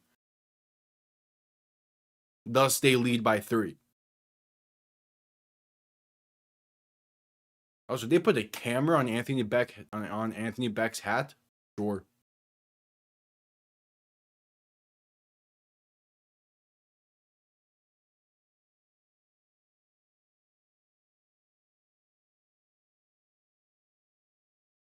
So 1st and 10. 12:15 to play in the third.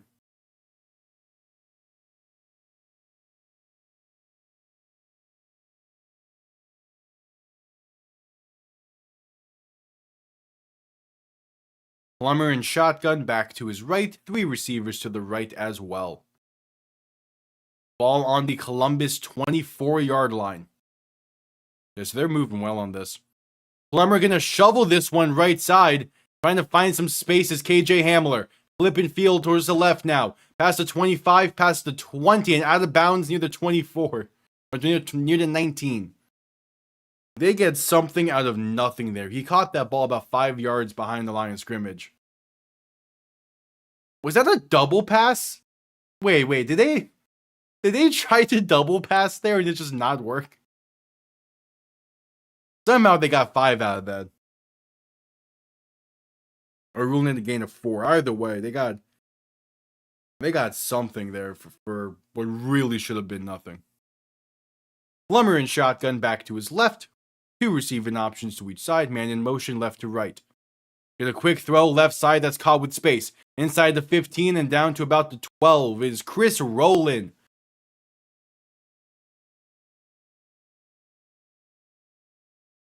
They keep the chains moving.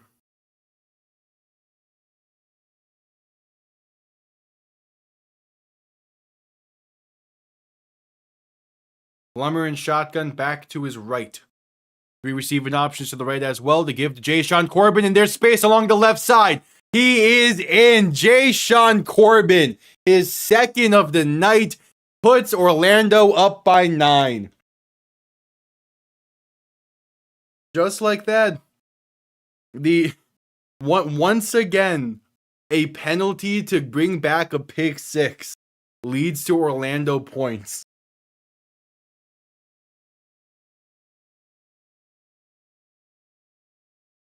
It's just been some sloppiness from Columbus in this, but they're still far from out of this.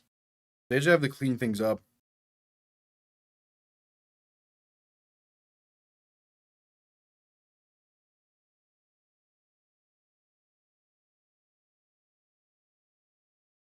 All right, so the extra point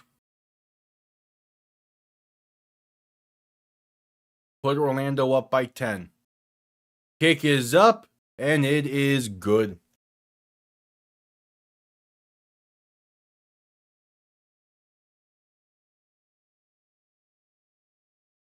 Yeah. I think the only team that could beat them in that competition was the Houston Texans from the divisional round. Really, any of their appearances in the divisional round works.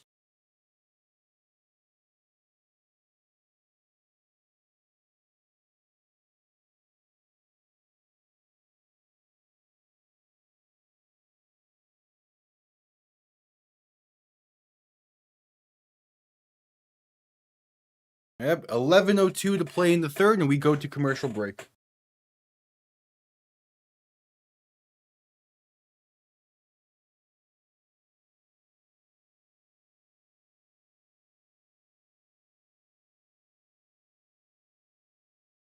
All right. At commercial break.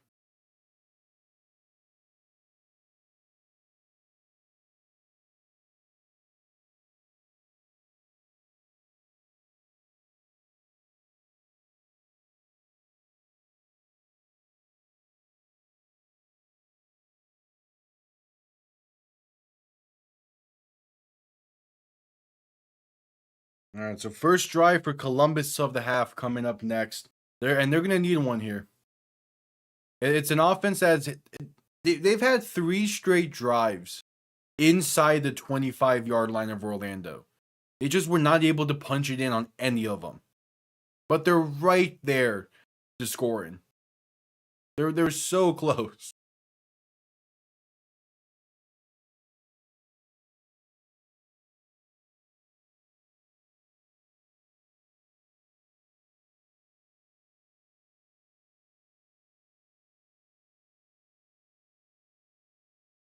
It's right there for them.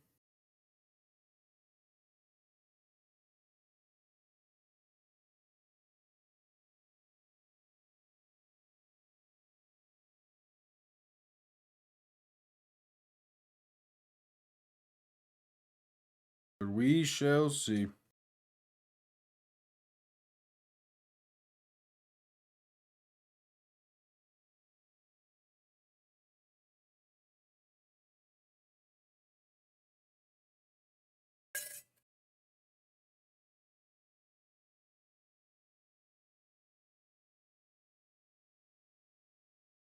Yeah. Having those interceptions would have been big. Even just simply punching it in when you've had 3 drives inside the 20 is big. They're right there to being in firm control of this game. They've just made a few costly errors. But that goes into coaching.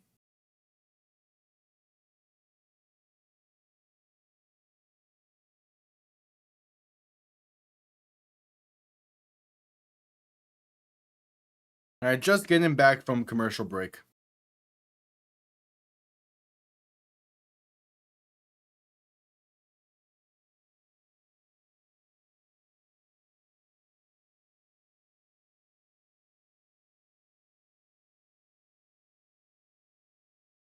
Orlando set to send this one away.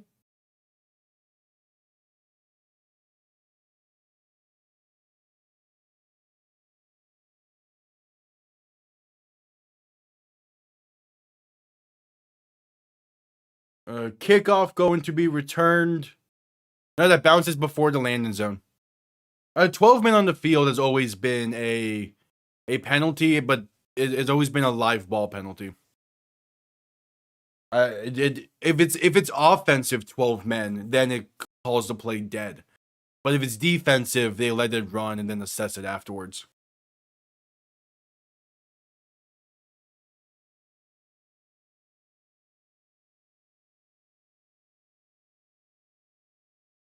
They do it that way in case they call 12 men, but they get it wrong and they overturn it. That way they can still just have that play be what it is. Whereas offensive 12 men is more so in the huddle. Defensive is typically right as the ball snap is when it goes into effect. Yeah. McClellan in shotgun, back to his right, going to hand this off up the middle. And that's going to be a gain of roughly 4. Hey, that was Toa Tawa on the carry.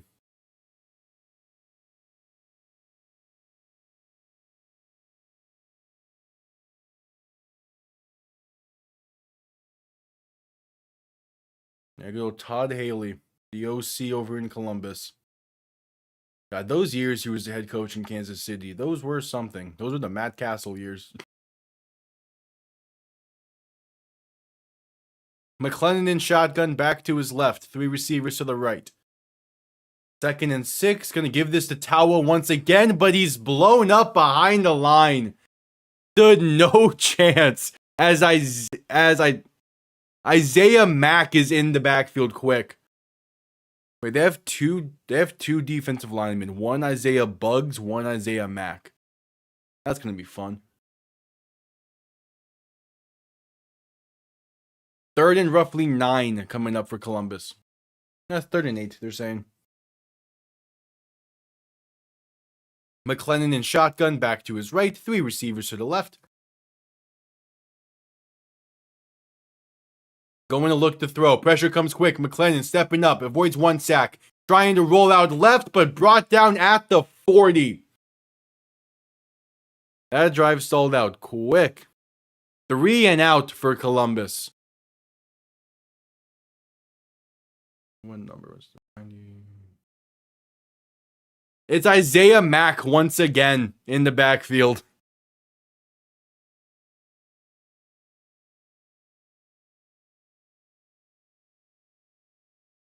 Yep, so a 3 and out for Columbus.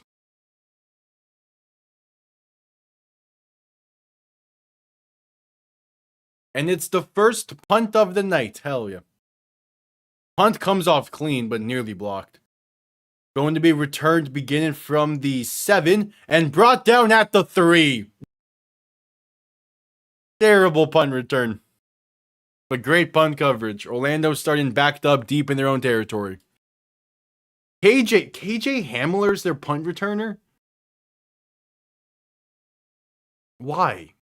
Chris Rowland was all UFL last year as both a receiver and a return man. Why is KJ Hamler your go-to return man?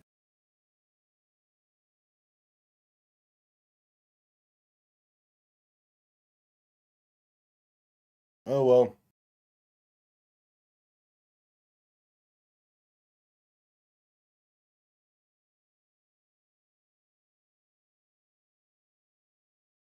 They're gonna say they're gonna give him forward progress to the 6. Plummer in shotgun, looking to throw in 1st and 10. Pass over the middle is incomplete, but he goes through the hands of Fred. Goes through the hands of Fred Tompkins. Should have been picked off again. He never saw him over the middle. That should have been a pick 6. Columbus has had 3 pick 6s that just aren't. I don't think I've ever seen that before. Plummer in shotgun, back to his left. 2 receiving options to each side. Shifting the back to his right now. Plummer looking to throw once again. Pass right side, gonna be caught. Stays on his feet. Past the 20, 30, it's a foot race. Past midfield, Elijah Badger. He is gone. The Orlando Storm extend this lead. There is a penalty now towards the end. But as it sits, it's Elijah Badger for 94 yards.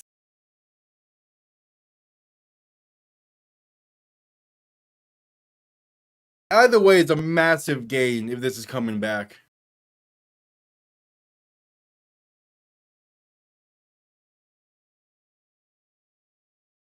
But damn.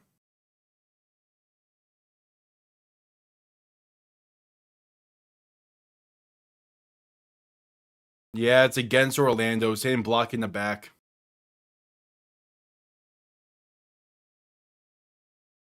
That was also still a not good throw.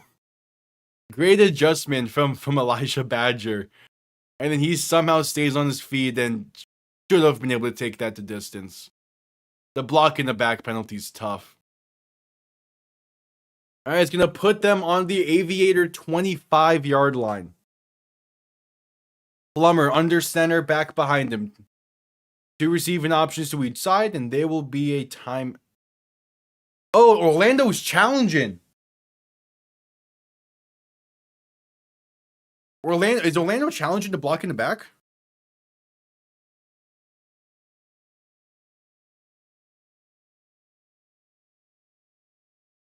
No, okay. There was some stoppage there. I missed why. Plummer under center, back behind him, 2 receiving options to each side. Handoff left side for Dotson. Going to be a gain of about 3.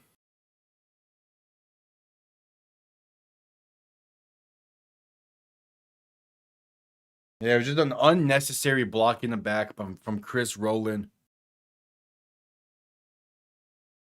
Took away it's still a massive play, but man, could have been so much better.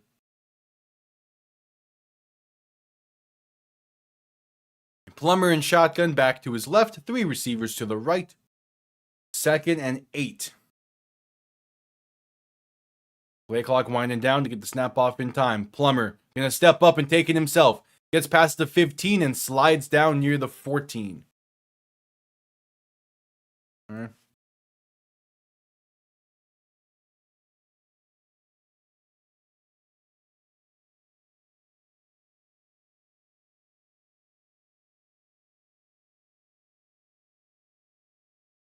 First and 10.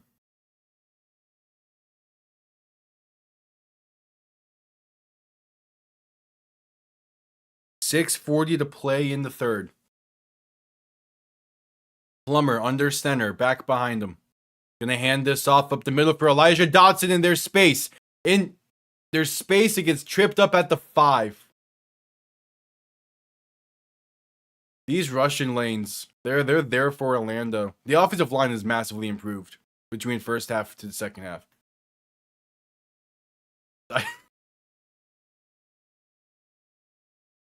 Plummer in shotgun, back to his right. Gonna hand this off up the middle for Elijah Dotson. Will be enough for the first, a gain of 2. They're trying to interview one thing with the UFL is they like to do, at least on ESPN, they like to do a lot of on the sideline interviews, or just trying to get more information on stuff and like hear reasonings. They're trying to do that with the defensive coordinator of Columbus right now, and it's just not a good idea, but they're sticking with it. Plummer under center, back behind him. 2 receiving options to each side. First and goal from the 3. Man in motion left to right. Plummer, toss right side. It's bobbled and brought down at the 9. Elijah Dotson couldn't hang on to the toss. And he's brought down well behind the line by O'Donnell Fortune.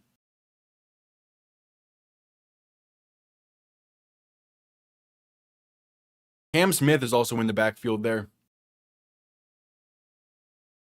He's not the one making the play, but he's in the backfield.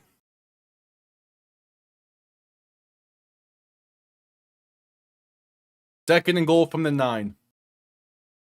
Plummer under center, back behind him.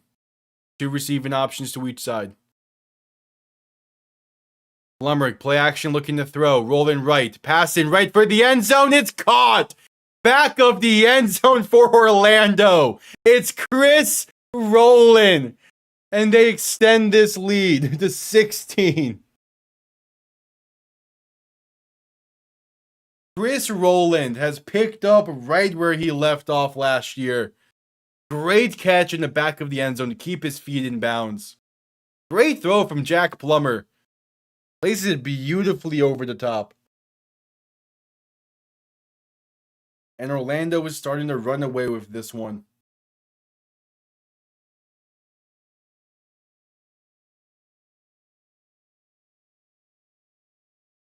The extra point from Michael Lance. It is up, and it is right down the middle. 17-point game in the UFL that is still 2 possessions. So they're not quite out of this, but they're going to need a solid offensive drive here soon.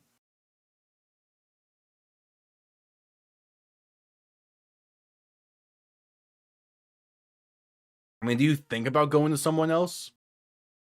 That's a great throw from Jack Plummer, jeez. Off the back foot, placing it beautifully.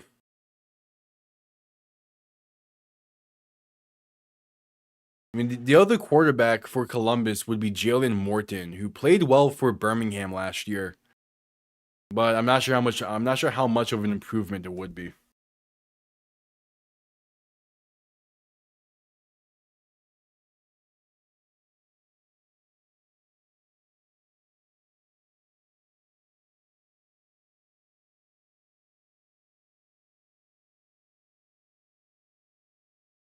Yeah, it's the first two games were highly competitive, slower games, defensive focused.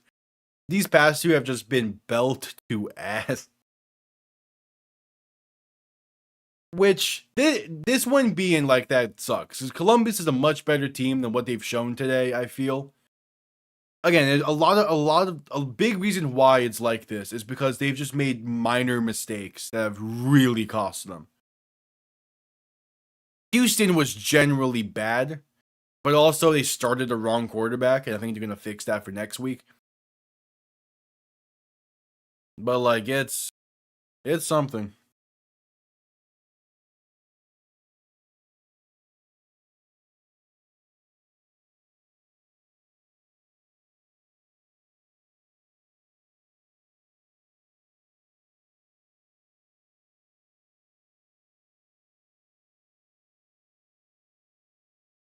I I I I think Houston should roll with Deckers as well. He was just a better player yesterday. Like the offense looked drastically better with him under center. If they would be dumb not to go with him still.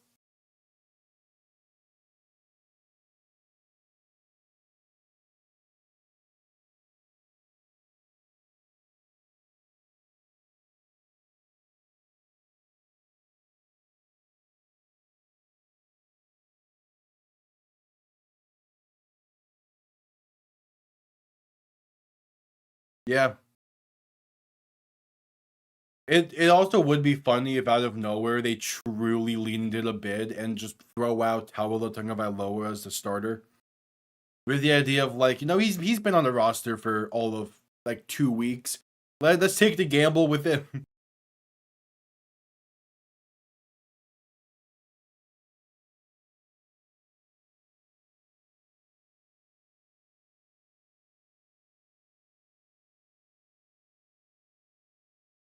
And just getting back from commercial break.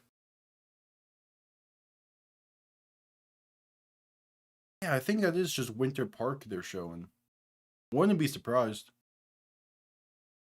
So yeah, it has been a while since I've been to downtown.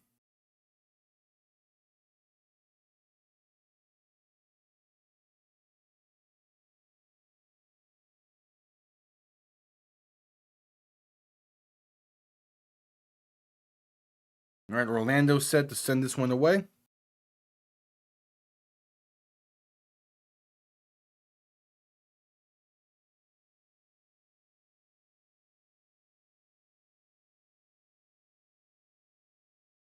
Columbus gonna need a drive here. Kickoff going to, that's a nice kickoff. Going to be returned beginning from the 5. Based up past the 20, past the 25, and past the 30. Breaking some tackles, to get down to the 35. All right, good on you. I picked Columbus for this game. Orlando has thoroughly surprised me.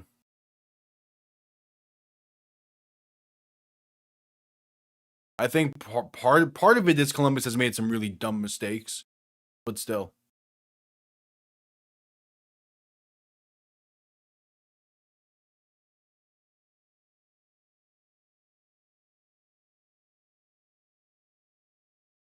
Like Columbus has had at least 18 points taken away from them from dumb mistakes. McLennan in shotgun, looking to throw in 1st and 10. Pass over the middle, gonna be caught. Pass midfield, it's Tay Martin on the grab. Just like that, Columbus is back in business. That's a beautifully placed ball over the middle. Gonna be Columbus ball near the Orlando 46, maybe 45. They're gonna say the 45, right? McLennan in shotgun, back to his left, 2 receiving options to each side. Play clock winding down to get the snap off in time. McLennan pass right side's wide open past the 40 and down to the 37. All right. That is Antoine Wells on the grab. Former Ole Miss guy.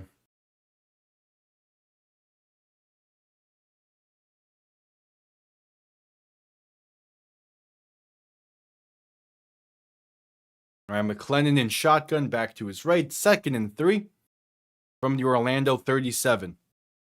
3 receiving options to the left. McLennan going to hand this off up the middle. There's space for a first. Gain of roughly 4 or 5, more so 4, for John Lovett.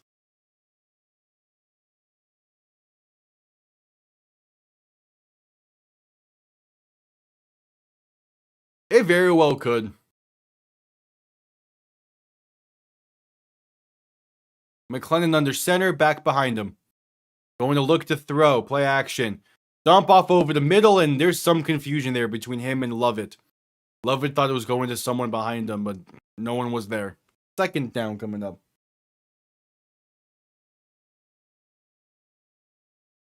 Houston plays on Friday night. No, they play on Sunday next week. So I think during that game, I might try and sprinkle in some of that. More so like, throwing a touchdown. It's a Kings, or it's a king of whatever. McLennan in shotgun, back to his right. 3 receiving options to the left, looking to throw. Pressure coming, pass over the middle is bobbled but caught. Going to be well enough for the first. Inside the 15 to the 12. Antoine Wells once again on the grab. All right, Columbus has been able to move the entire night, though. The question is, can they finally punch it in? Handoff up the middle, going to be a gain of roughly 3.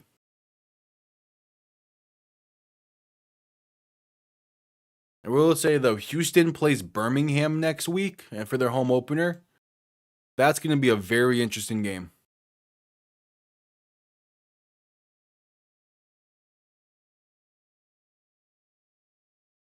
Birmingham's defense is good.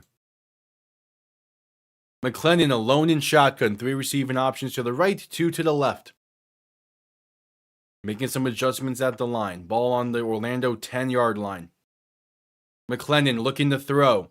Has some time. Pass it over the middle is batted away and incomplete. Trying to fit that one in there to Kiki Chisholm. Instead, it's Allen George breaking it up. So 3rd and 7 coming up. If they have another drive stall out in the red zone.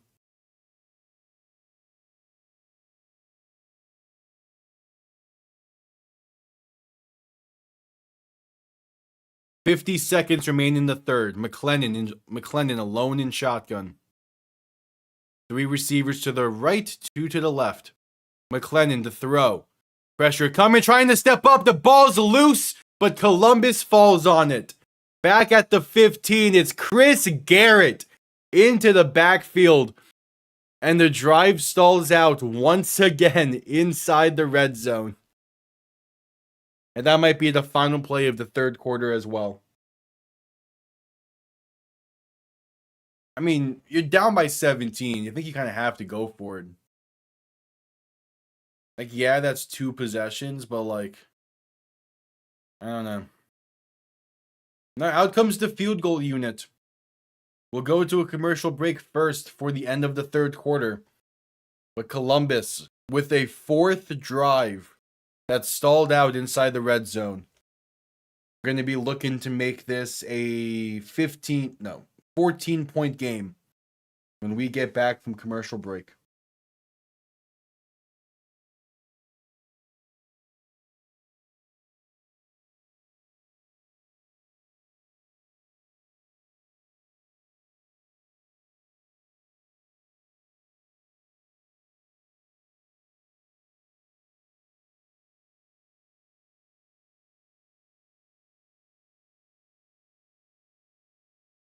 All right, at commercial break.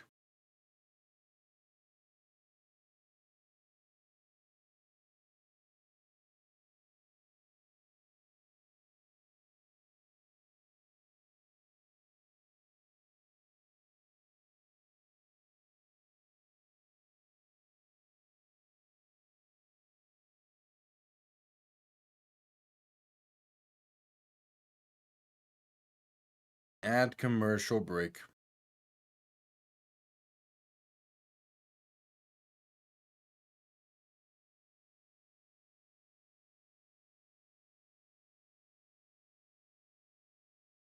I mean, with now going to commercial, you have more time to think on this. Oh, do you fake this field goal? Like you need something to build momentum here. And yeah, points will help with that, but man, a fourth drive stalling out in the red zone, that's not gonna help.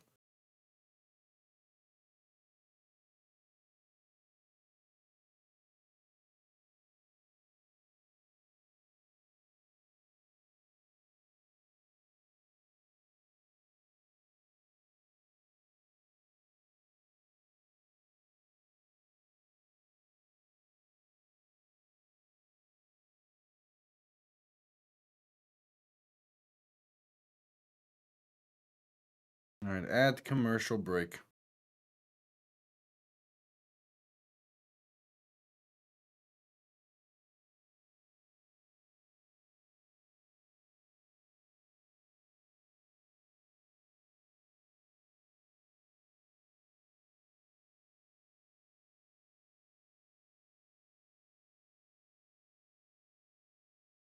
I mean, yeah, it's that is a form of a fake. The Cowboys unintentionally did it with Tony Romo years ago. That's still a funny clip.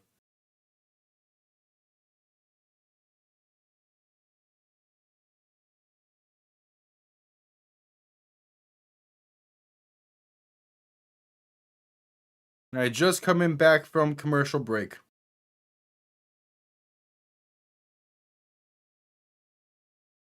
Out comes the field goal unit once again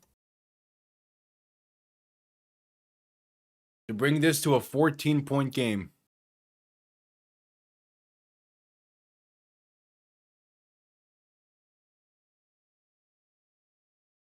Ryan Coe, ball is centered well. A 38-yard field goal? No, 33-yard field goal. I don't remember. 33-yard kick. Ball is centered.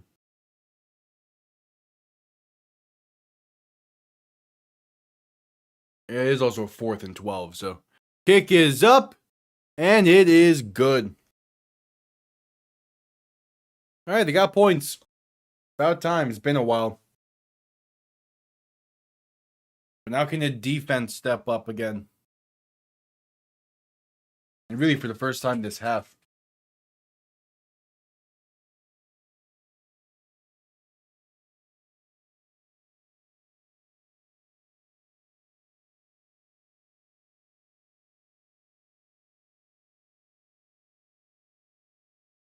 We shall see.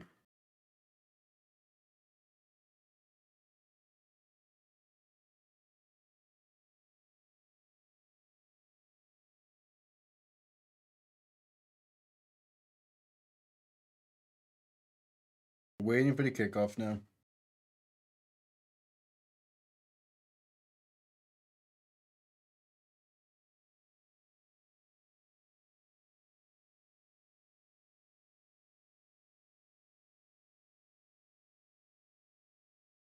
All right, Columbus set to send this one away.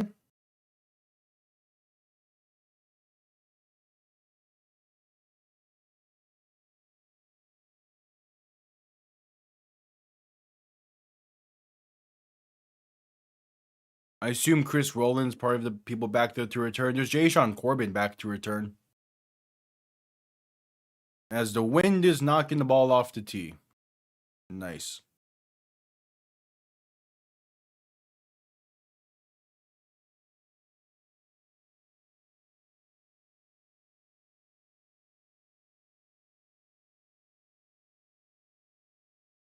All right, kickoff is underway. Going to be returned. Actually going to let that bounce into the end zone for a touchback. They need to repaint these lines. Like they're already starting to fade.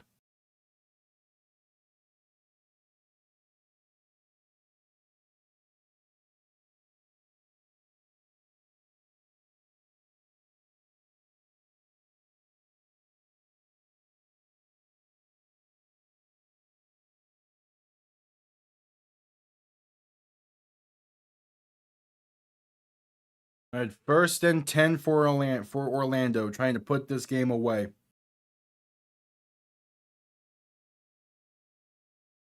Big time drive here for the Columbus defense to keep them in this one. Plummer in shotgun, back to his right. 3 receivers to the right as well. Ball on the 40-yard line. Plummer handoff up the middle. Going to be a gain of a yard. Now, I've been thoroughly surprised with the lack of 2 QB systems throughout the league through 1 week of play. I think the only one we got was Houston. They ruled out a gain of 2. All right. Plummer in shotgun, back to his left. 3 receivers to the right. Man in motion, right to left. Going to look to throw. Shovel in this one left side. It's caught up to about the 45. It's Chris Rowland on the grab. 3rd and 5 coming up. A big time 3rd down for Columbus.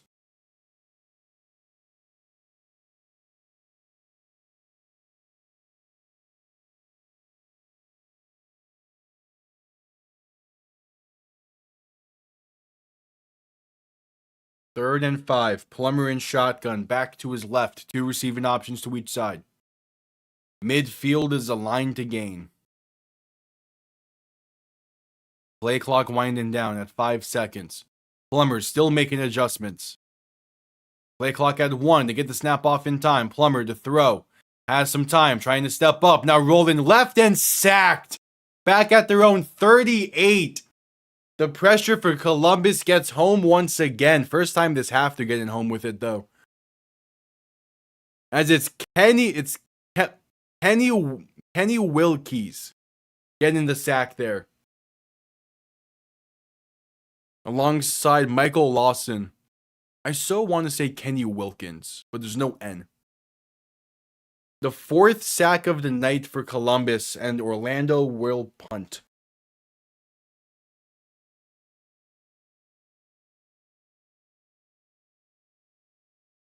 Punt comes off clean. Going to be out of bounds into 33.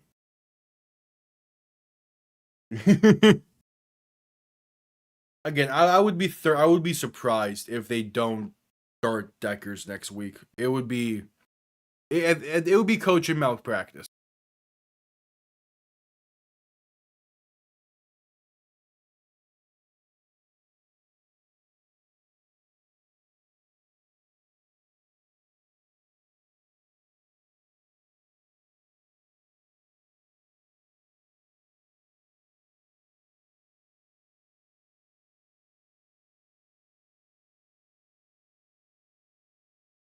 First and 10.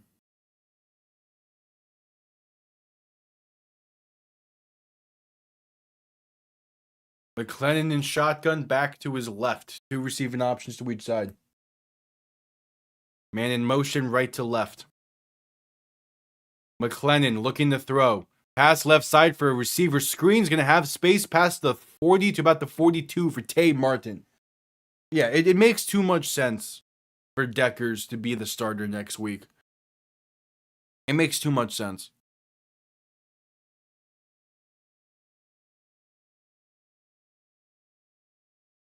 McLennan in shotgun, back to his left. 3 receiving options to the right. Going to look to throw. Quick pass right side. It's going to be caught. Through the contact for the first. A gain of roughly 4 or 5. It's Rock Taylor on the grab. Didn't name considering that he held on to that ball. Considering that he took that contact like a rock.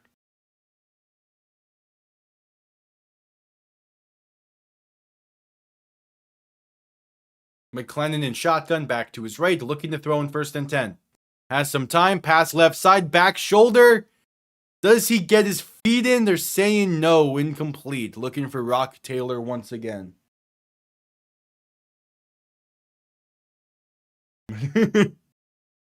I think the UFL would benefit from having from having guys that just embody the league. That's what they had in Luis Perez and Jordan Teamu for a minute, but now they need a new generation of those guys. On Hunter Deckers, Matt Corral to an extent, Austin Reed, those could be the guys for that. McClendon dump off right side for a receiver screen is incomplete. Zaquandre White was not quite prepared for that ball to arrive. While the goal of the league is to get guys to the NFL, if you're going to be a successful league, you need stars of your own. And in St. Louis, they had that for a while. They had that for a while with Akeem Butler, but his injuries are starting to pile up now. Who knows how much longer he has? Luis Perez is probably done after this year since he's not the starter. Who knows how much longer Jordan Ta'amu has? McClendon in shotgun, back to his right, 3 receiving options to the left, looking to throw in third down. Stepping up, breaks off 1 second and taking himself. Enough for the first, he slides down at the Orlando 40 and takes a hit while doing so. 10.5 to play in the game. Columbus moves to chains.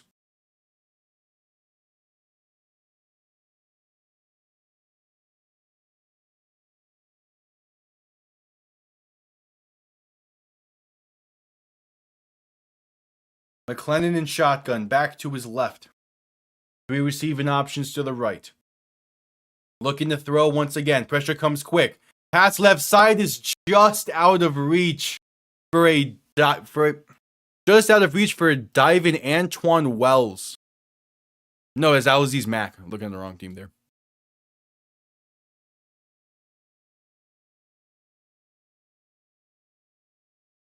I want to start, especially throughout the rest of this game, since we've been 3 quarters in. I want to start seeing if I can remember jersey numbers, but probably not the best idea. McClendon in shotgun, back to his left. 3 receiving options to the right. Ball under Storm 40-yard line to get the snap off in time as McClendon looks to throw. Pressure comes quick. Dump off left side. Going to be a gain of roughly 2 or 3 for Zaquandre White. Obviously, there's some guys I can get pretty easily. Like the running backs are easy to learn their numbers.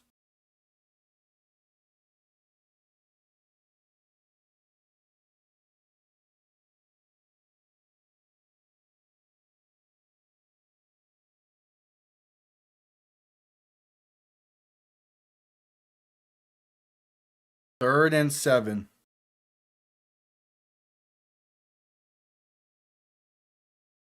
McClendon in shotgun, back to his right. 3 receivers to the left. Looking to throw. Has some time. Pass right side. Gonna fight his way for an extra yard or so, but not gonna be enough for the first. It's Gunnar Oaks on the grab. Alright. I'm shocked he has not been utilized more. He was really good for Michigan as a tight end 2 in years past. Kind of shocked it's the first time I'm saying his name tonight. 8.5 to play in the game. It's a 4th and 4 and the offense is on the field. They're down by 14. So they're going to need something. McClendon in shotgun, back to his right. 3 receiving options to the left. They need roughly the 30-yard line. McClendon to throw. Has some time. Pass over the middle is caught for the first. Inside the 25 to the 24 before being stood up. It's Gunnar Oaks once again. He should be the main tight end. The fact it took him this long to get him involved in this game is also part of the reason they're down by 14. McClendon alone in shotgun. 3 receiving options to the right, 2 to the left. Ball now on the 24-yard line, looking to throw. Pass over the middle is caught inside the 10. It's Kiki Chisholm on the grab. There is a penalty down as well. He takes a hit there at the end of it. Are they gonna say that's helmet to helmet? No, it doesn't look like the penalty's there. It's holding against Columbus.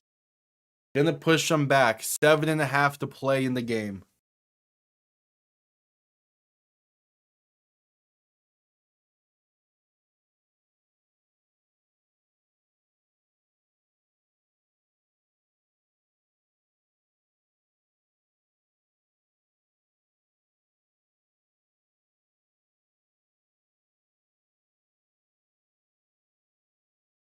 All right, 1st and 20.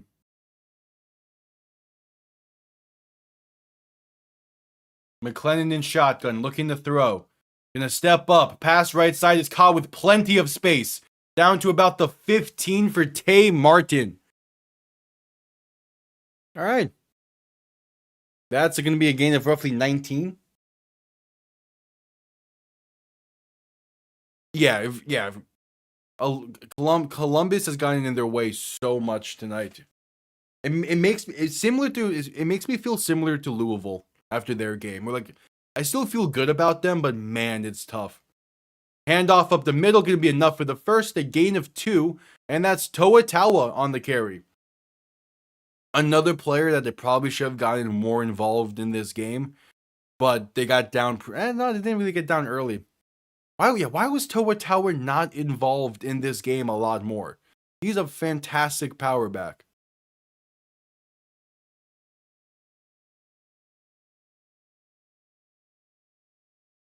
The opening drive, they involved him in plenty. They gave him like 5 straight carries. Since then, it's been barely anything.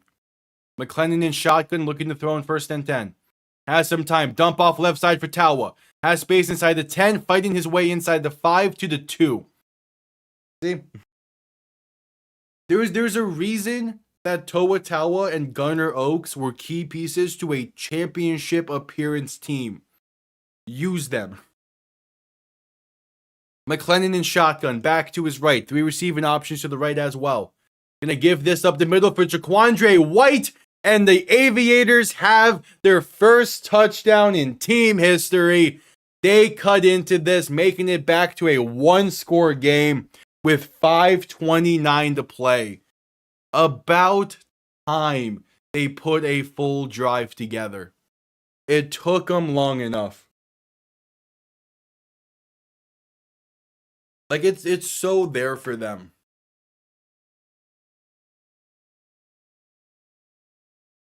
So it's currently an 8-point game. They're just going to go for the extra point. Bring this within 7.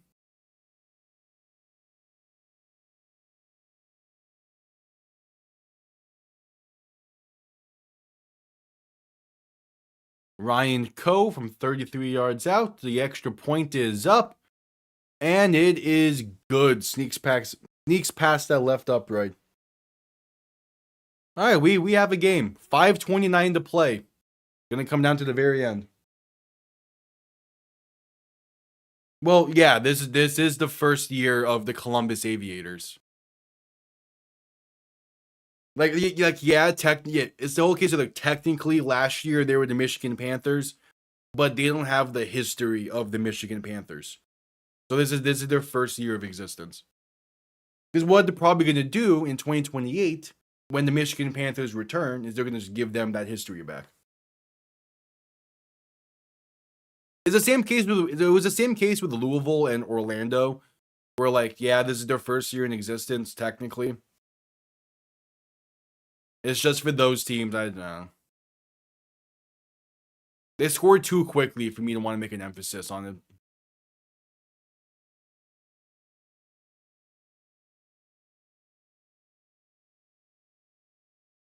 It's kind of similar to the Utah Mammoth in the NHL right now, where like, yeah, it's a relocated team from the Arizona Coyotes, but they do still have, but the history of the Coyotes stayed in Arizona.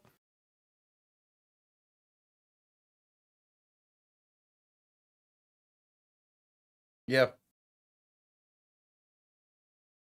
Again, while this is technically a relocated team, it is also still a new team. Same goes with Orlando, same goes with Louisville. Yeah, they're technically relocated teams, but in terms of the history books, they are brand new teams.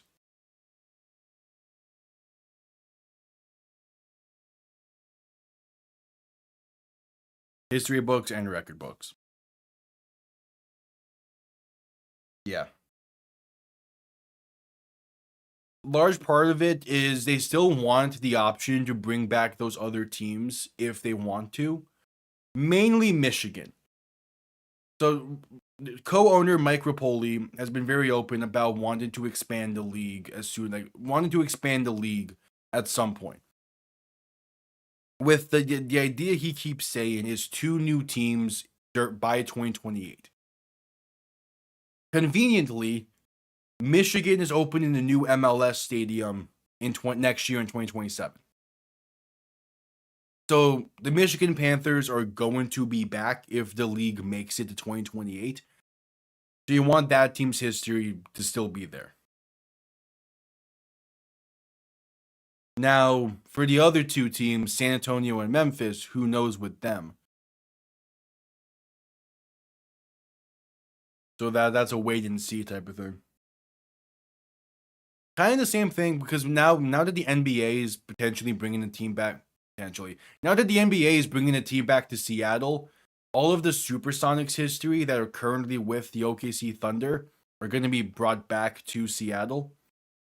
So it's going to cause a pretty funny like technicality on certain players' Pro Basketball Reference page. It also means that the only retired number for the Thunder would then be number 4. I love stuff like that, and it comes with like I won't say the chaos it causes. Kickoff underway, going to be muffed but picked up at the 10, space past the 20. Going to find more, but not much else going to be there. Brought down around the 20.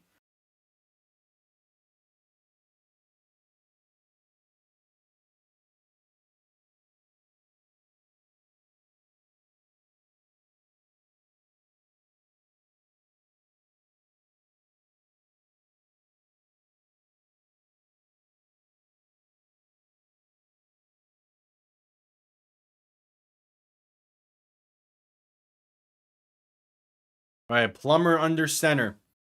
Back behind him, two receiving options to each side. Going to hand this off up the middle, and good blocking as Jay-Sean Corbin up first. The gain of 12.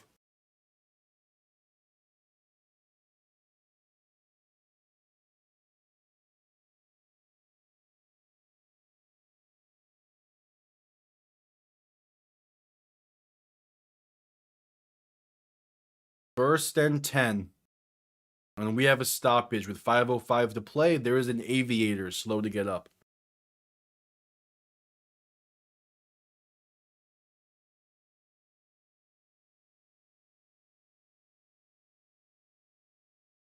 I believe that's Henry Black.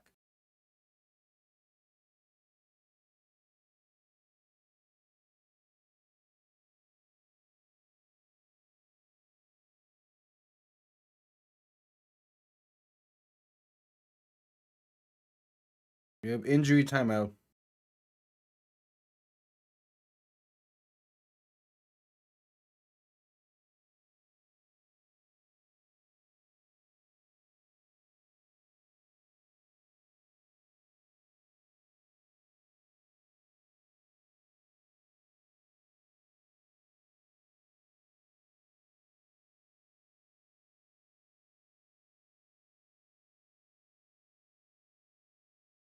All right, first and 10.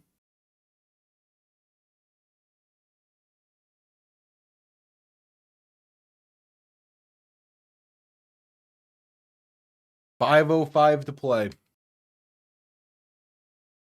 Columbus going to need another stand here. Plummer under center, back behind him. 3 receiving options to the right. Going to hand this off up the middle, and more good blocking. Going to be another gain of roughly 6. Jay-Sean Corbin on the carry. Oh, and there's some shouting going back and forth. Honestly, if Orlando and Columbus wants to get a rivalry built here, I'm so for it. There's some fun names you can make up for a rivalry between an aviation team and a storm team.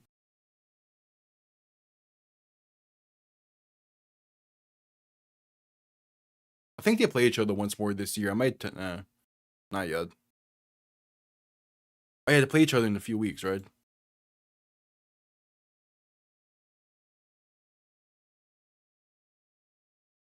Plummer under center, back behind him. 3 receiving options to the left. Handoff up the middle, gonna be only a gain of about a yard. So a big 3rd and 3 coming up.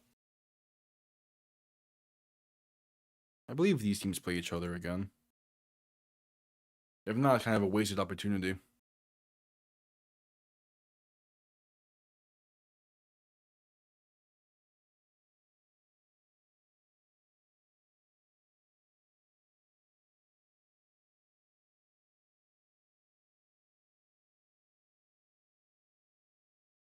All right, 3rd and 3. 3rd and 2. Plummer in shotgun. Back to his left.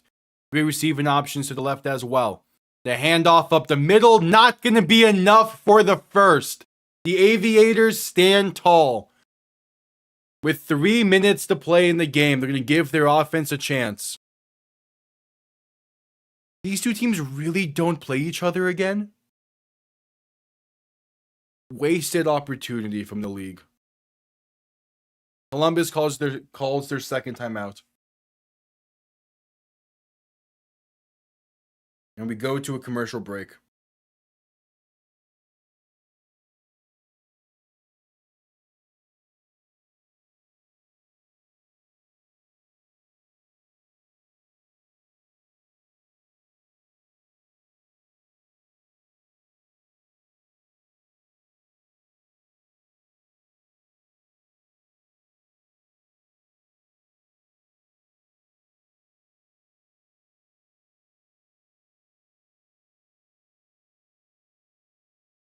All right, add commercial break. 3 minutes to play. It's a 4th and 1 for Orlando. They're gonna have a tough choice to make here. Trusted defense or trying to put the game away early.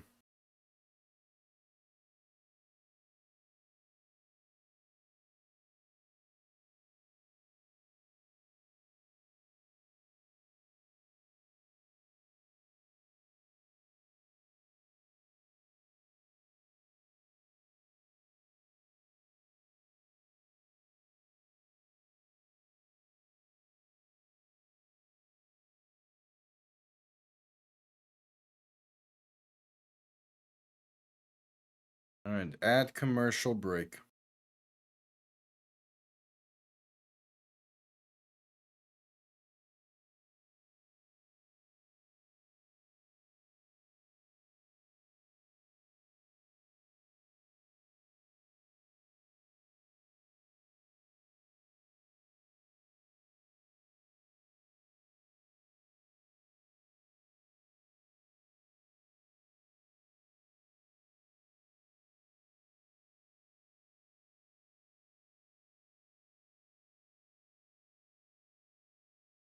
Add commercial break.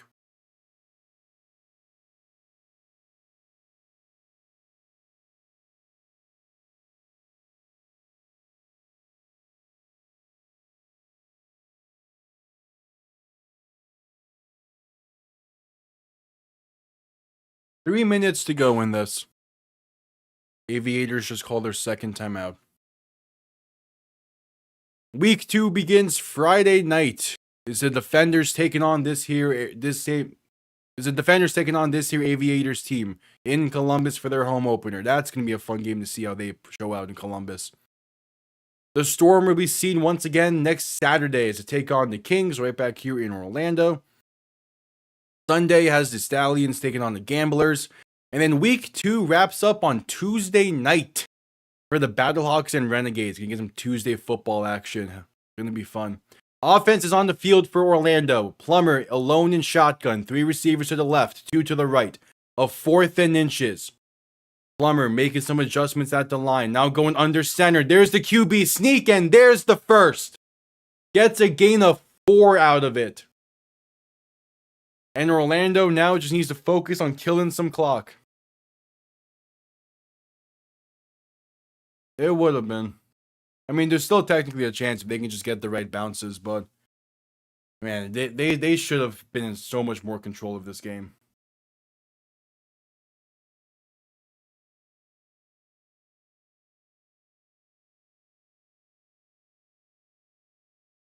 .237 to play.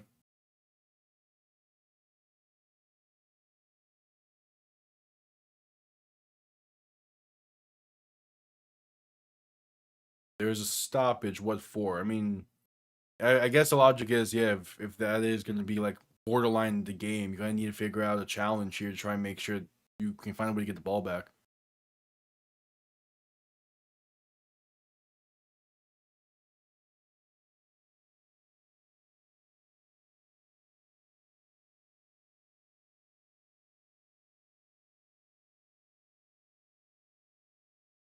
Okay. They added 5 seconds back to the clock.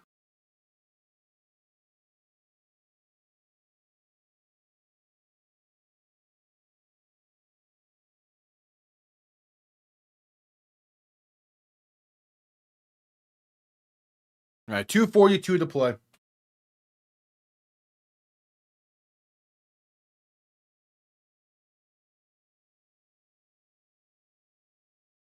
Plummer under center. Back behind him, 3 receiving options to the left. Ball on their own 45-yard line. Handoff up the middle, going to be stuffed at the line for no gain. They can let this run to the 2-minute warning if they choose. I mean, in theory, Columbus can get the ball back with like a minute to play. Probably less, actually. Yeah. It's gonna take a Herculean effort. Yeah, they're gonna let this run to the 2-minute warning.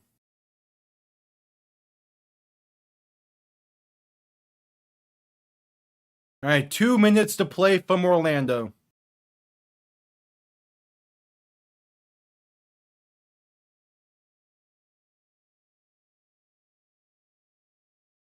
A 2nd and 10 coming up. The Storm lead by 7.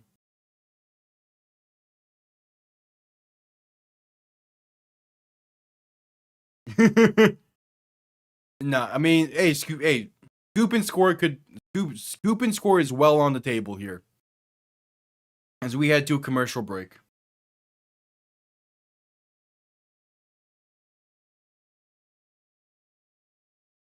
A scoop and score is plenty on the table.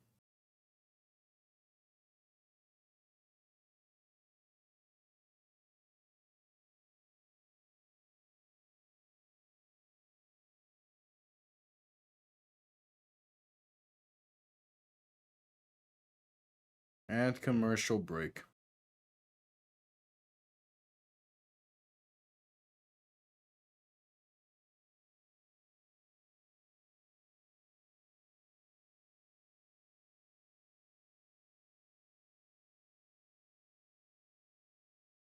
Yeah.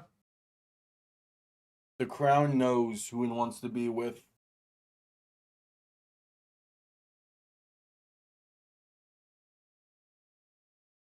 Still can't believe the league is having a Tuesday night game. That's gonna be fun. Is it 8 p.m. kick? Yeah. And it's Battlehawks and Renegades, man. That's such a good matchup. Why is it Tuesday night? That game should be Saturday. And yeah, you can move Kings and Storm to Tuesday. That's it.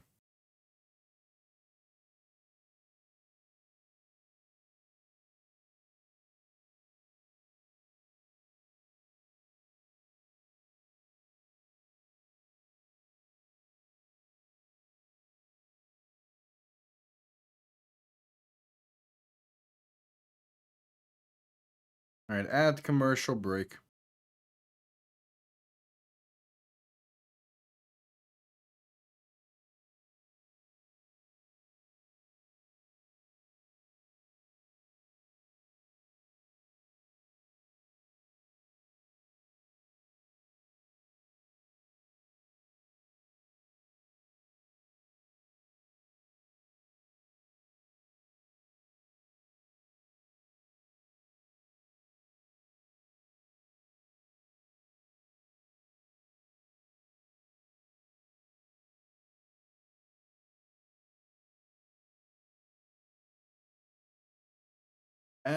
Just coming back from commercial break. Yeah, it's more so downtown. Or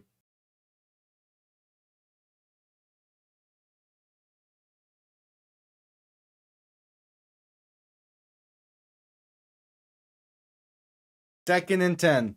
Columbus can only stop the clock once more. Plummer under center, back behind them. 3 receiving options to the right.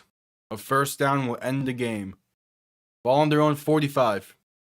Plummer, toss right side for Jay-Sean Corbin. Trying to find space, going to be stuffed at the line for no gain. Maybe even loses one.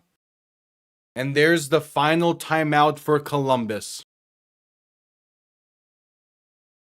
A 3rd and 10 coming up.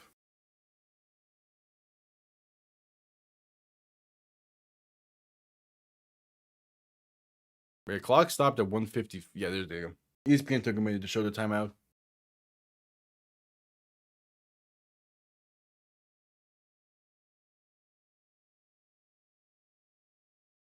Third and 10. I like Ted Ginn just looking on at the refs there. Like, come on, man.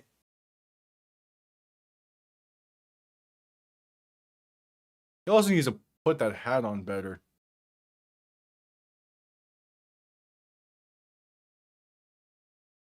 I think as the season progresses, Ted Ginn really is gonna really shine as a head coach.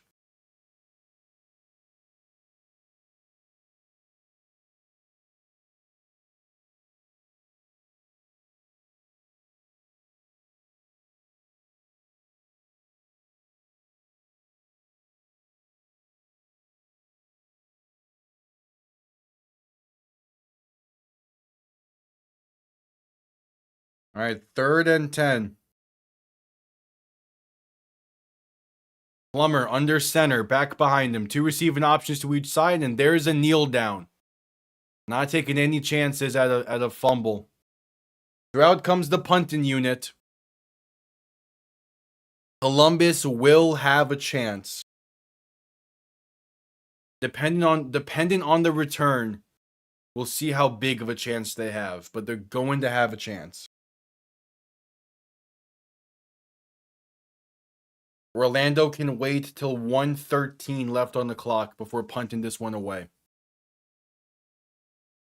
Columbus is putting Michael Lawson back to return. It's one of the linebackers. No, he's a corner, technically. All right, punt comes off clean. Going to be let bounce into the end zone for a touchback. So they'll start from, I think, the 25? Yeah. They have 106.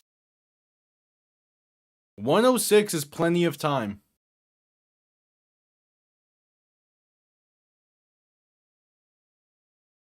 All right, this is it for Jalen McClellan and his Aviators offense.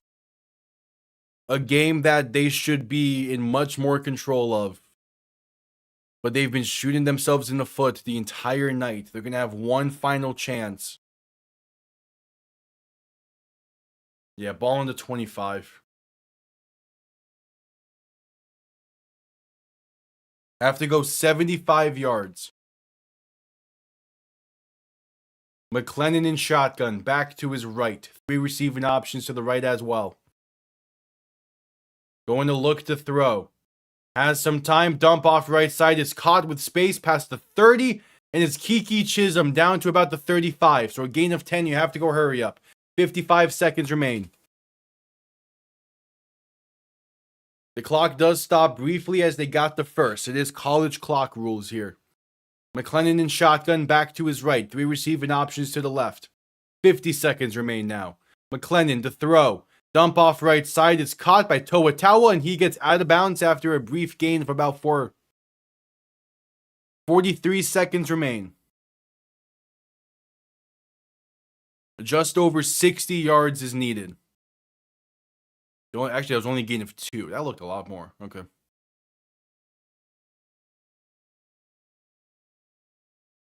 McClellan in shotgun, back to his right, looking to throw. Has some time, pass left side, it's there, it's caught to the Orlando 45. Going quick, it's Rock Taylor on the reception. 36 seconds, 45 yards. Clock briefly stops as they got the first. McClellan under center, and there's the spike. 34 seconds remain. I might say 33 seconds, either way. There's still time for this Columbus offense to create some magic.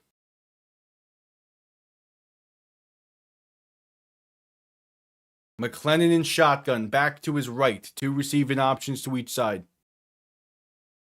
45 yards out. McLennan to throw. Pressure coming and sacked. Back at their own 45. And that might do it. Keyshawn Banks. As Columbus tries to hurry up. 20 seconds. They need 55 yards. Wasting too much time. 15 seconds. You have to snap this soon. 10 seconds now. You got to. They wasted so much time there. McLennan to throw. Rolling right. Pass over the middle is caught. Trying to create something. Unable to. K. Martin is brought down and the Orlando Storm hang on to win their opener. Anthony Becht keeps showing why he has been a long-standing coach in this league. The Storm get the win on opening night for them. Ended up being a great game towards the end. Orlando played really well. Columbus beat themselves. Columbus beat themselves in this game. By far, they beat themselves. Still a solid game. They had the chance towards the end. Anthony Becht is now 3 wins away from becoming from having the most wins for a coach in the UFL. All right, week 1 wraps up. Solid game. Columbus will be able to get their get back pretty quickly. They kick off week 2 Friday night against the DC Defenders. Going to be a really good game for them. DC looking to bounce back after a very tough loss to St. Louis. We'll see what Columbus is able to do against the defending champs. Orlando will be back in action Saturday night against the Kings. They get their first 2 games of action against 2 brand new teams. Yeah, wasting time there at the end, just constantly shooting themselves in the foot. We had only lost by 7. This is the Columbus team that's going to be competitive every single game this season. And it's going to be there for the playoffs towards the end. But overall, a really fun week 1 of the UFL. Hopefully next week Orlando shows up a bit better for the Storm when they play the Kings. But I appreciate everyone tuning in. Power rankings on Tuesday, predictions on Thursday. We're live Friday night for week 2. Hope to see you all there. Appreciate everyone tuning in throughout the first week. We're going to keep this going. I don't plan on missing a lot of games this year compared to the 2 years past. So appreciate everyone tuning in. See you all next time. Have yourselves a damn good one. Peace.